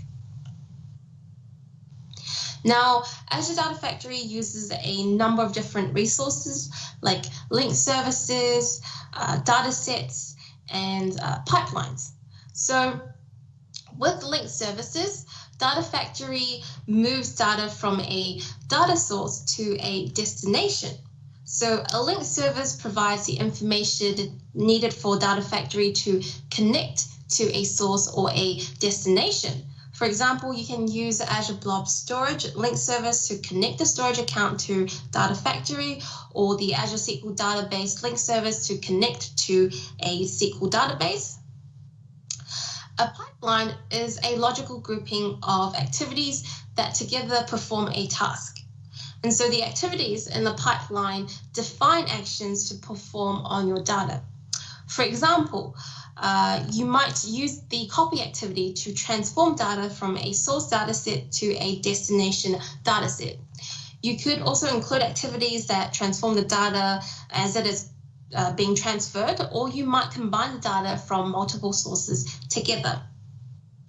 So pipelines don't have to be linear. You can include logic activities that repeatedly perform a series of tasks while some condition is true, using, for example, a for each activity, or follow different processing paths depending on the outcome of previous processing outcome, using an if condition activity. You can run a pipeline manually, or you can arrange it to be run later on using a trigger. A trigger enables you to schedule a pipeline to occur accordingly to a planned schedule. So say, for example, we can trigger a pipeline to run every Saturday night or at repeated intervals. So we can also trigger a pipeline to run every minute or every hour, or when an event occurs. So for example, when a file gets landed into Azure Data Lake Storage, or a blob gets deleted from Azure Blob Storage. Now, data sets in Azure Data Factory represents the data that you want to ingest, so the input data, and store, so the output data. If your data has a structure, a data set specifies how the data is structured. So not all data sets are structured. Blobs held in Azure Blob Storage, for example, are unstructured data. And so a data set connects to an input or an output using a link service. For example, if you're reading and processing data from Azure Blob Storage, you create an input data set that uses a Blob Storage linked service to specify the details of the storage accounts. The data set will specify which blob to ingest and the format of the information in the blob. So is it binary, is it JSON, is it delimited text? If you're using Azure Data Factory to store data in a table in a SQL database, for example, you would then define an output data set that uses a SQL database link service to connect to that database and specify which table to use in that database to output the data to. Lesson 3, exploring data storage and processing in Azure. So data lives in many locations throughout an organization. When you design your cloud data solution, you'll want to ingest your raw data into a data store for analysis. So a common approach that you can use with Azure Synapse Analytics is to extract the data from where it's currently stored, load this data into an analytical data store, and then transform the data and shaping it so that it's ready for analysis. Now, Azure Synapse Analytics is particularly suitable for this approach. Using Apache Spark and automated pipelines, Synapse Analytics can run parallel processing tasks across a massive data set and perform big data analytics. Remember, the term big data here refers to data that is too large or too complex for traditional database systems. So systems that process big data need to perform rapid data ingestion as well as processing, which means they need to have the capacity to store the results as well as sufficient compute power to perform those analytics over the results.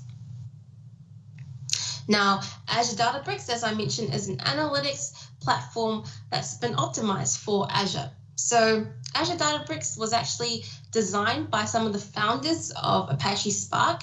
So Databricks is integrated with Azure to provide a one-click setup so that we can streamline the workflows and provide an interactive workspace that enables collaboration between data scientists, data engineers, and business analysts. So with Databricks, we can process data held in a lot of different types of storage, including Azure Blob Storage, Data Lake Storage, Hadoop Storage, flat files, databases, and data warehouses. Databricks can also process streaming data. So Databricks uses an extensible architecture that's based on drivers to do so. The processing engine is provided by Apache Spark. So Spark is a parallel processing engine that supports large-scale analytics. So you typically write application code that consumes data from one or more sources and merge, reformat, and filter and remodel this data, and then store the results. So Spark distributes the work across a cluster of computers, and each of the computer can then process its data in parallel with other computers. And so this will actually reduce the time required to perform the work. And so Spark is designed to handle massive quantities of data. You can write your Spark application code using a couple languages. So Spark supports Python, R, Scala, Java, and SQL. Spark also has a number of libraries for these languages, and some of these libraries includes modules for machine learning, statistical analysis, linear and non-linear modeling, predictive analytics, and graphics, so that it can support complex analytics tasks as well as optimizing your workload for a cluster environment. Now, you typically design your application or write your Databricks applications using a notebook.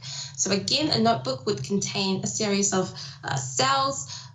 Each cell will contain a block of code. So for example, one cell might contain code that connects to a data source. The next cell will then read the data from this source, convert it into a model in memory, and then the cell after that could plot a graph.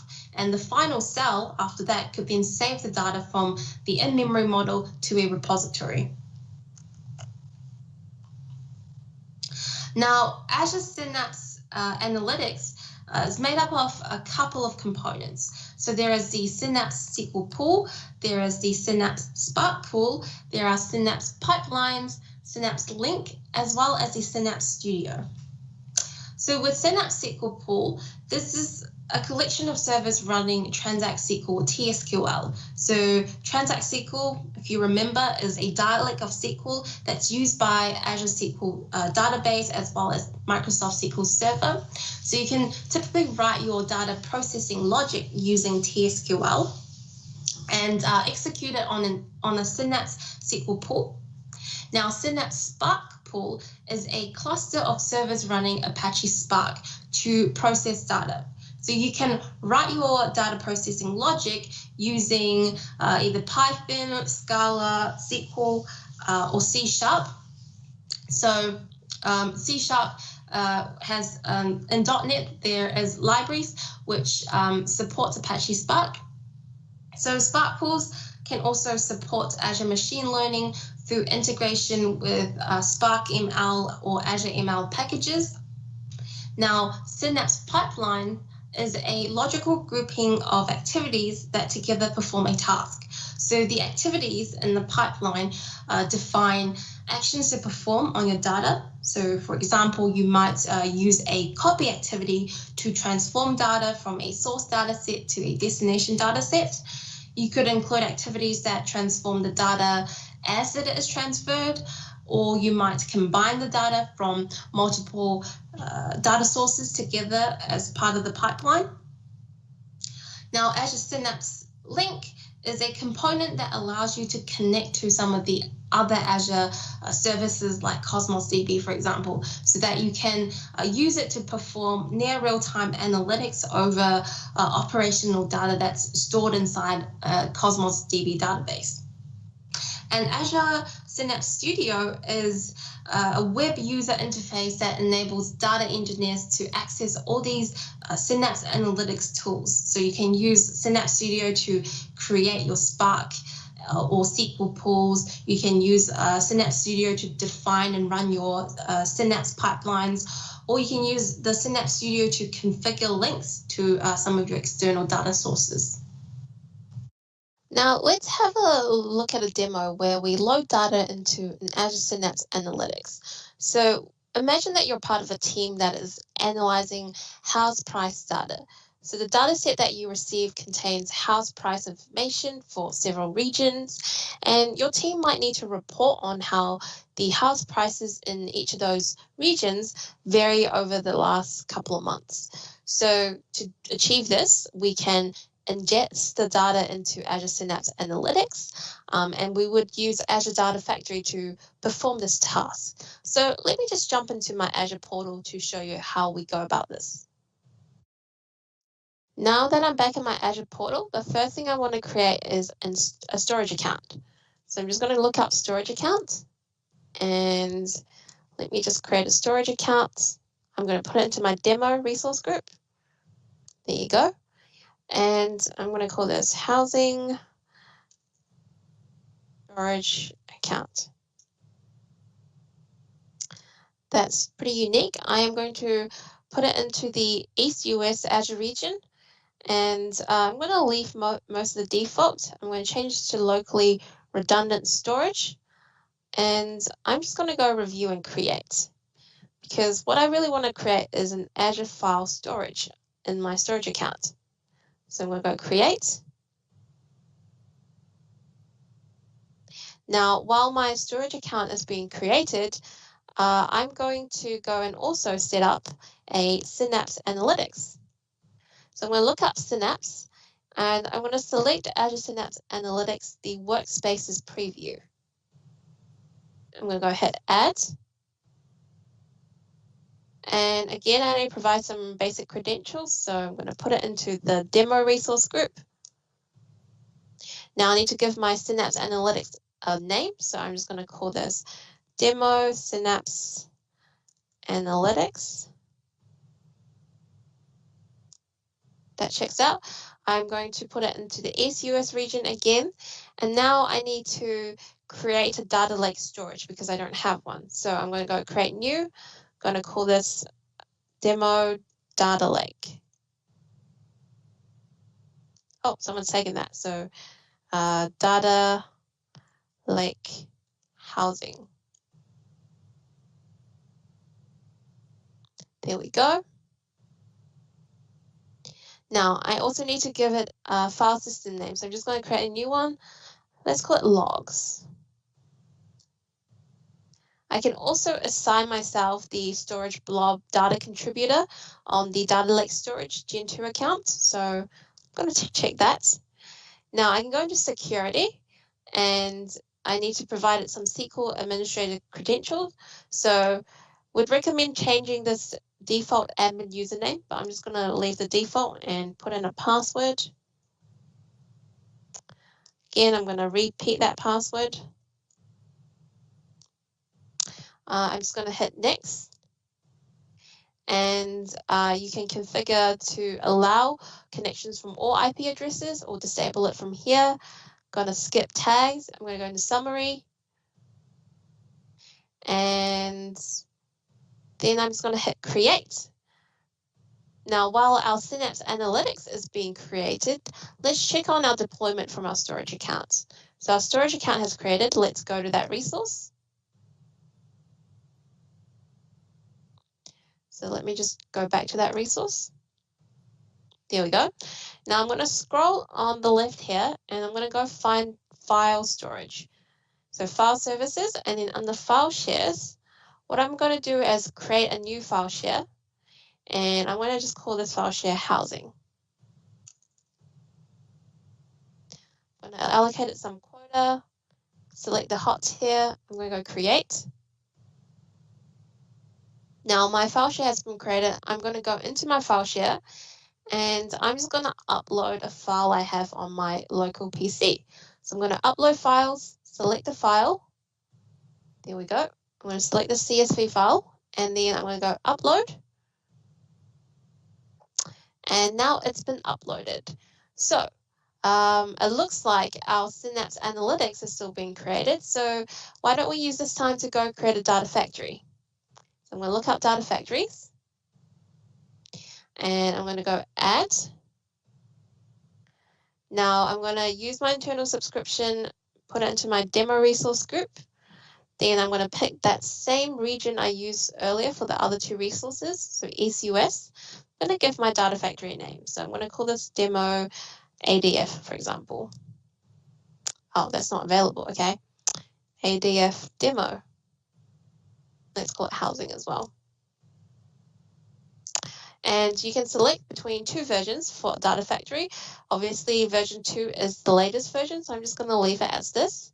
Now I'm going to go to next for Git configuration. So you can configure your repository to be either Azure DevOps or GitHub for version control. I'm going to do the setup later, so I'm just going to tick the configure Git later box. Go to networking. Again, you can select your connectivity method. I'm going to leave the public endpoint for now. I'm going to skip tags and just go review and create. So create that. And let's check on our Synapse Analytics. So if I go to that resource group called demo, I can find all the resources that I've just created. So let me filter by name. And there you go. So I've got my storage account, my Synapse workspace, and so the data lake that I created, data lake storage and the storage account and the Synapse Analytics workspace. So let me just go into the Synapse Analytics workspace. So it says the resource is being provisioned at the moment, which is fine because I have actually set one up before this so that we don't have to wait. So let me go and find the one that I set up before. It's under the DP900 resource group. And I'm going to scroll a little bit to find that Synapse Analytics workspace. There you go. Now this one's called the My DP900 Synapse. And what I'm going to do is I'm going to scroll down on the overview page a little bit and open that Synapse Studio.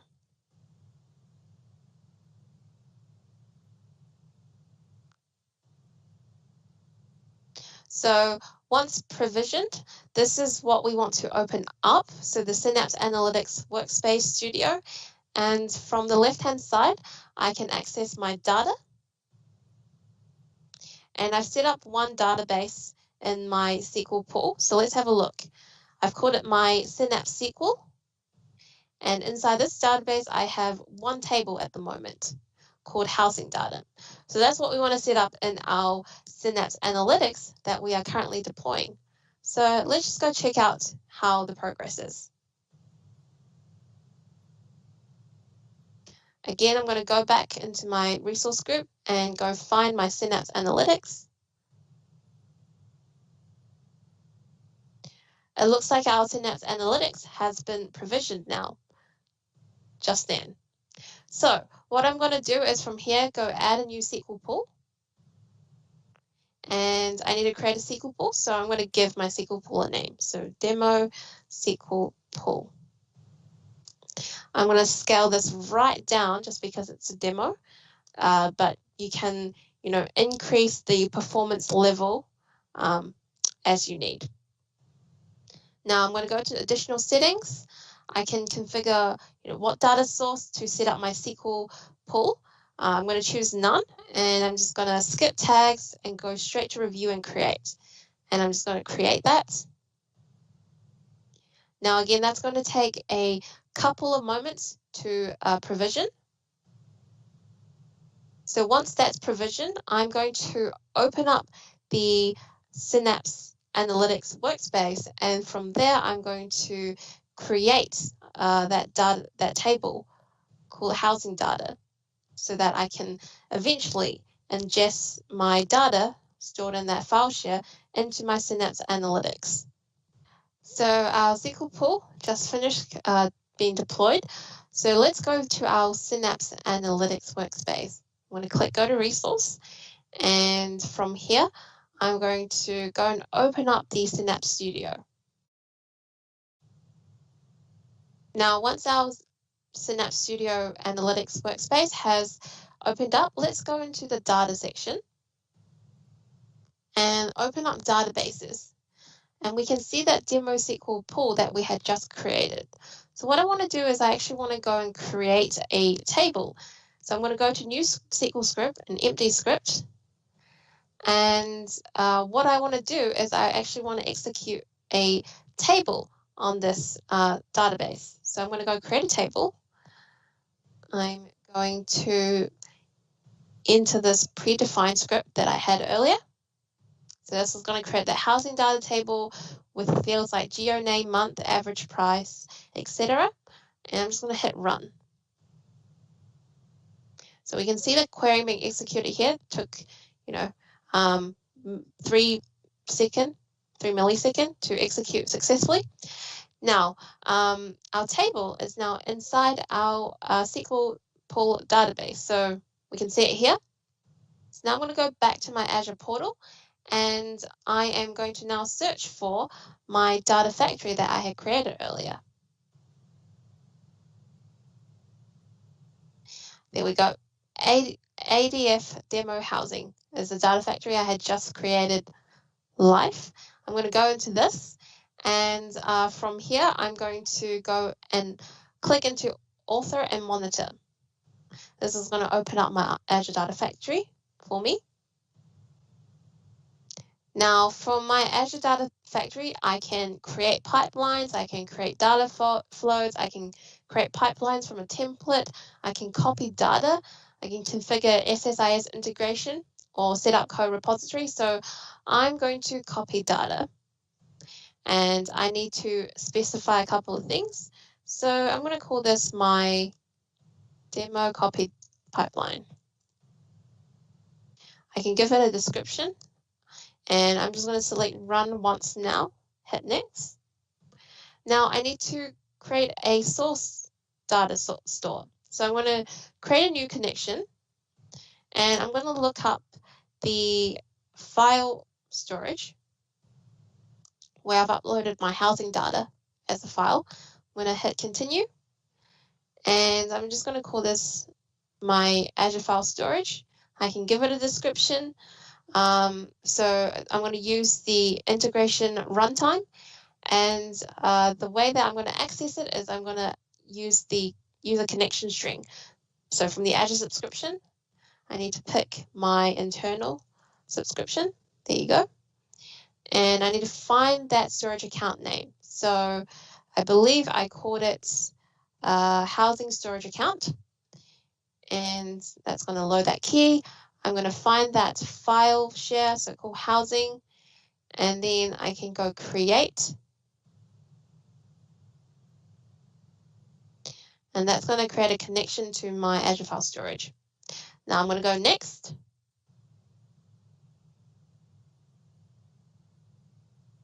And then I'm going to go and find that file in my file share. So I'm going to go browse. And there you go, houseprices.csv. I'm going to choose that. Now, we can configure other settings, but I'm just going to leave them for now and go next. And now I just specify the file format settings. So it's going to be text format. There's other formats that it supports. Because it's a CSV file, it's going to be a comma column delimiter. And I can configure other things, but I'm just going to go next. We get to see a little preview of what that data looks like. Now I need to configure a destination data store. So the destination is going to be our Synapse. So I'm going to go create a new connection, and I'm going to look up my Synapse that I had just created. There we go, Synapse Analytics, and continue. Now I'm going to call this my Azure Synapse Analytics. Again, I can give it a description. I need to connect to my Synapse. So let's just look up the instance I created. So I called it Demo Synapse Analytics, and the database is that demoed SQL pool. Now I also need to authenticate to it. So I'm going to call this, I'm going to authenticate to it and give it the password.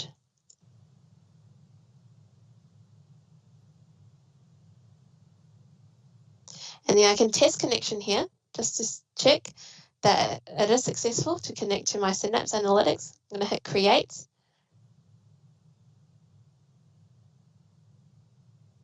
And now I've created a connection to my Azure Synapse Analytics. So I'm just going to hit next. Okay, so now I need to map my, essentially my CSV data to my Synapse Analytics. So let's see if we can use existing table. And I'm going to select housing data. So this is the one that I want to map the files in my Azure file storage to the housing data table in my Azure Synapse Analytics. I'm going to go next.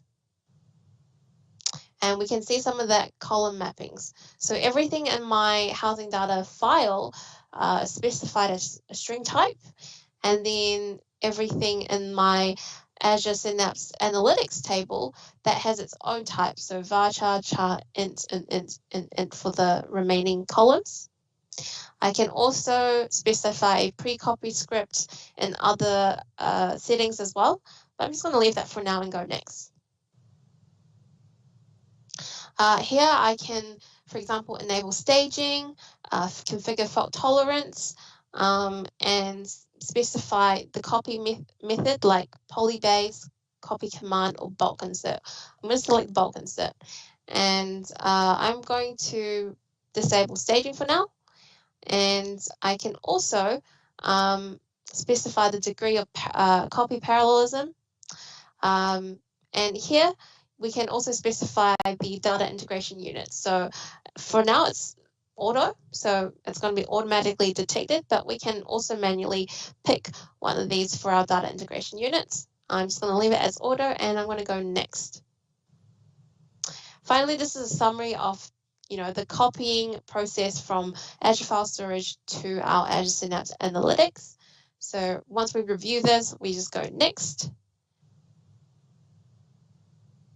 And that is going to start that copying process. So we're validating it, creating data sets, creating pipelines, and now we're running that pipeline. And it looks like we've just finished. So let's just hit finish. And we go back to our Synapse Analytics workspace here.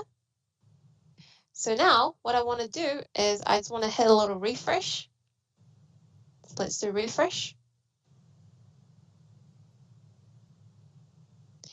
And then this data should be copied into our demo SQL pool database table. So the housing data table. So I'm just going to drill into the table. And then from here, I'm just going to, let's check out the top 100 rows to see if the data has been successfully copied over. And there you go. We see that the data is now in our housing data table. Lesson 4, getting started with building Power BI. So Microsoft Power BI is a collection of software services, apps, and connectors that work together to turn your unrelated sources of data into coherent, visually immersive, and interactive insights.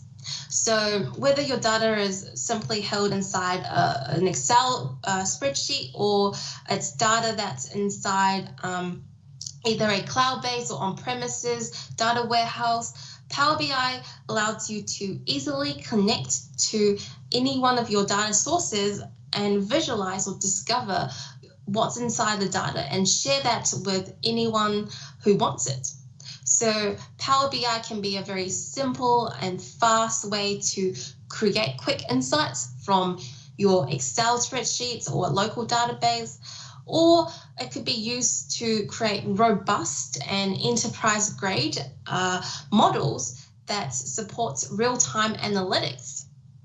So you can use Power BI to create, personal reports and visualization, but it can also serve as an analytics and decision engine behind group projects, divisions, or an entire organization. So Power BI consists of a couple of components. So there is the Power BI desktop and the Power BI servers, as well as Power BI mobile app. So the Power BI desktop is a Microsoft Windows desktop application. Power BI servers is an online SaaS, software as a service, and the Power BI mobile app is essentially a mobile app that runs on either Windows, iOS, or Android mobile operating systems. So each of these three elements, so desktop, servers, and mobile apps, are designed to let people create, share, and consume business insights in a way that serves them the best. So for example, you might be a user who view reports and dashboards in Power BI service, or you might be the one who are creating those number crunching business reports through Power BI desktop, and then publishing those reports to either Power BI servers or the Power BI mobile app so that other users can view and consume and use them. So that, one of your colleagues, say for example, in sales might then use the Power BI mobile app to then, monitor the progress of, say for example, their sales quota and drill into new sales leads and all that kind of stuff. Now, Power BI generally follows a common flow. So the common flow of activities looks something like this. So you might bring data into Power BI desktop and create a report. Then you publish to the Power BI servers where you can then create a new visualization or build dashboards from. And then you can share these dashboards with other people, typically through either the Power BI mobile app, so that people can actually, or users can actually view and interact with these shared dashboards and reports. So as a Power BI user, you might spend all your time in the Power BI servers viewing the visuals and reports that's been made by others. Or you might be a user that spends all their time in Power BI desktop creating and building those reports out as well. Or you could be a user that only interacts with the Power BI mobile app to get those insights and drill down into some of the information presented by some of the results that's been visualized or created into a report through Power BI.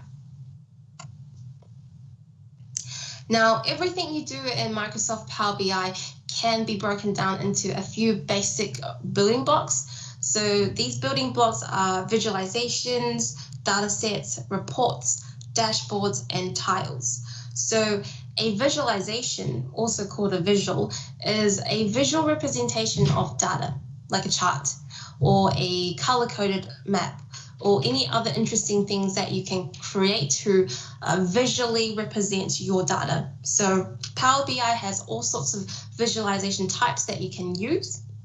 Now, visualizations can be quite simple, so it could be a single digit number or a single number that represents something significant, or they could be quite visually complex, like a gradient colored map that shows voter sentiments about a certain social issue or concern. The main goal of a visual is really to present data in the way that provides context, insights, both that could otherwise be quite difficult to gather from a raw table of numbers or text. Now, data sets is a collection of data that Power BI uses to create its visualizations. So you can have a simple data set that's based on a single table from Microsoft Excel spreadsheet. Data sets can also be a combination of many different sources, so which you can filter and combine to provide a unique collection of data or a data set for use in Power BI. So for example, you can create a data set from 3 database fields, for example, one website table, an Excel table, and some online results through maybe a marketing campaign through email. So combining all these data sources into one data source in Power BI is considered a single data set. Now in Power BI, you can also create a report, which is a collection of visualizations that appear together on the same page or pages. And just like any report that you might have ever created, either for a sales pitch or for a school assignment, a report in Power BI is simply a collection of items that relate to one another. And so reports lets you create many visualizations, either in a single page or multiple pages, and it lets you arrange those visualizations in whatever way that you think would best tell a story with the data and with the information and insights that you've gathered. And so you might have a report about quarterly sales, you might have a report about product growth in a particular area. You can even create a report on the migration of polar bear patterns if you wanted to. So whatever subject that you need to create a report on, Power BI allows you to gather and organize all your visualizations into one or more pages.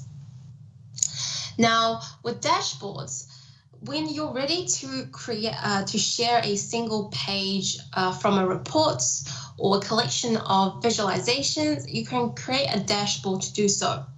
So a dashboard is very similar to a dashboard that you might have seen in a car, for example. So a Power BI dashboard is a collection of visuals from a single page that you can then share with others.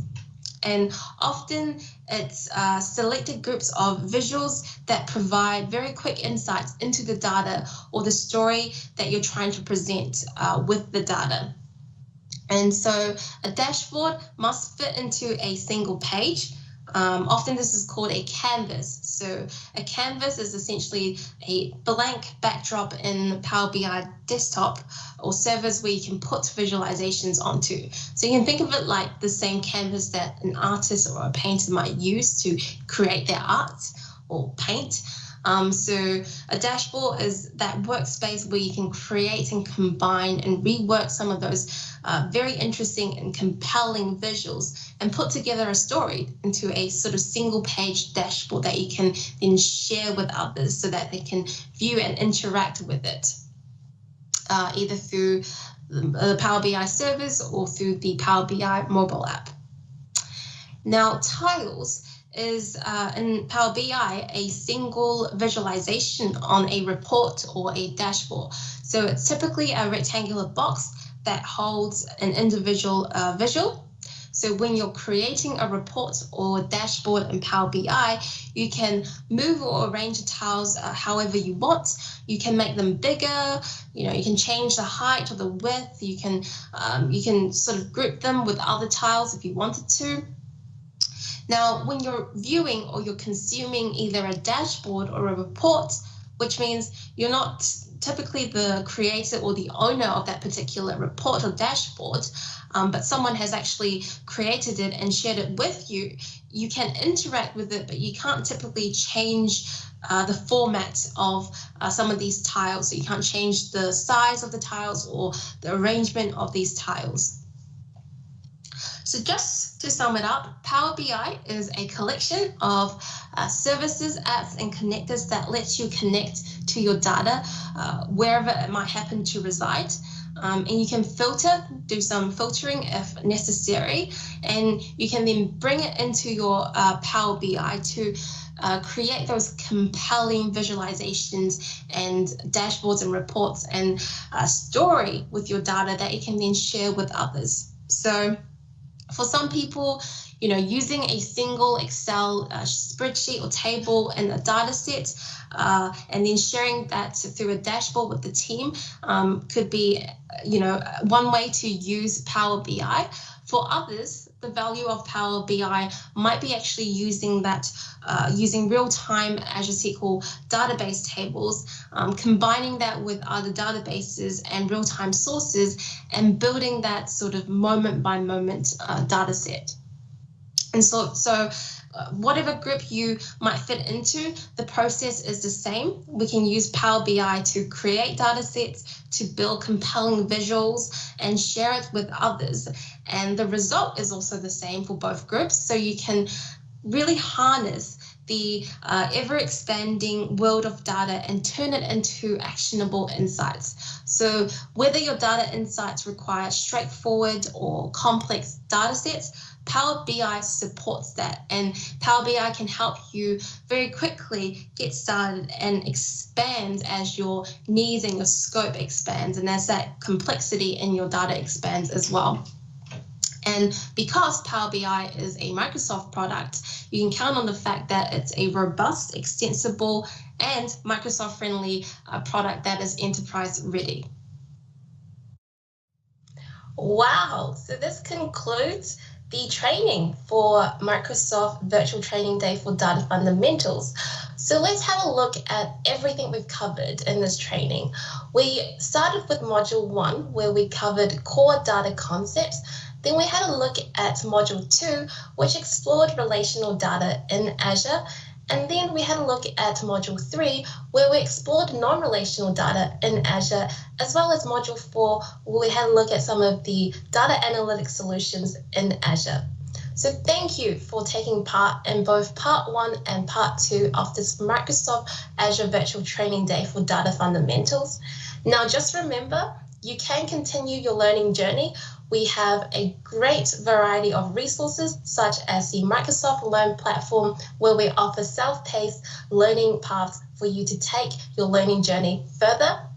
So I wish you all the best for your exams and happy studying.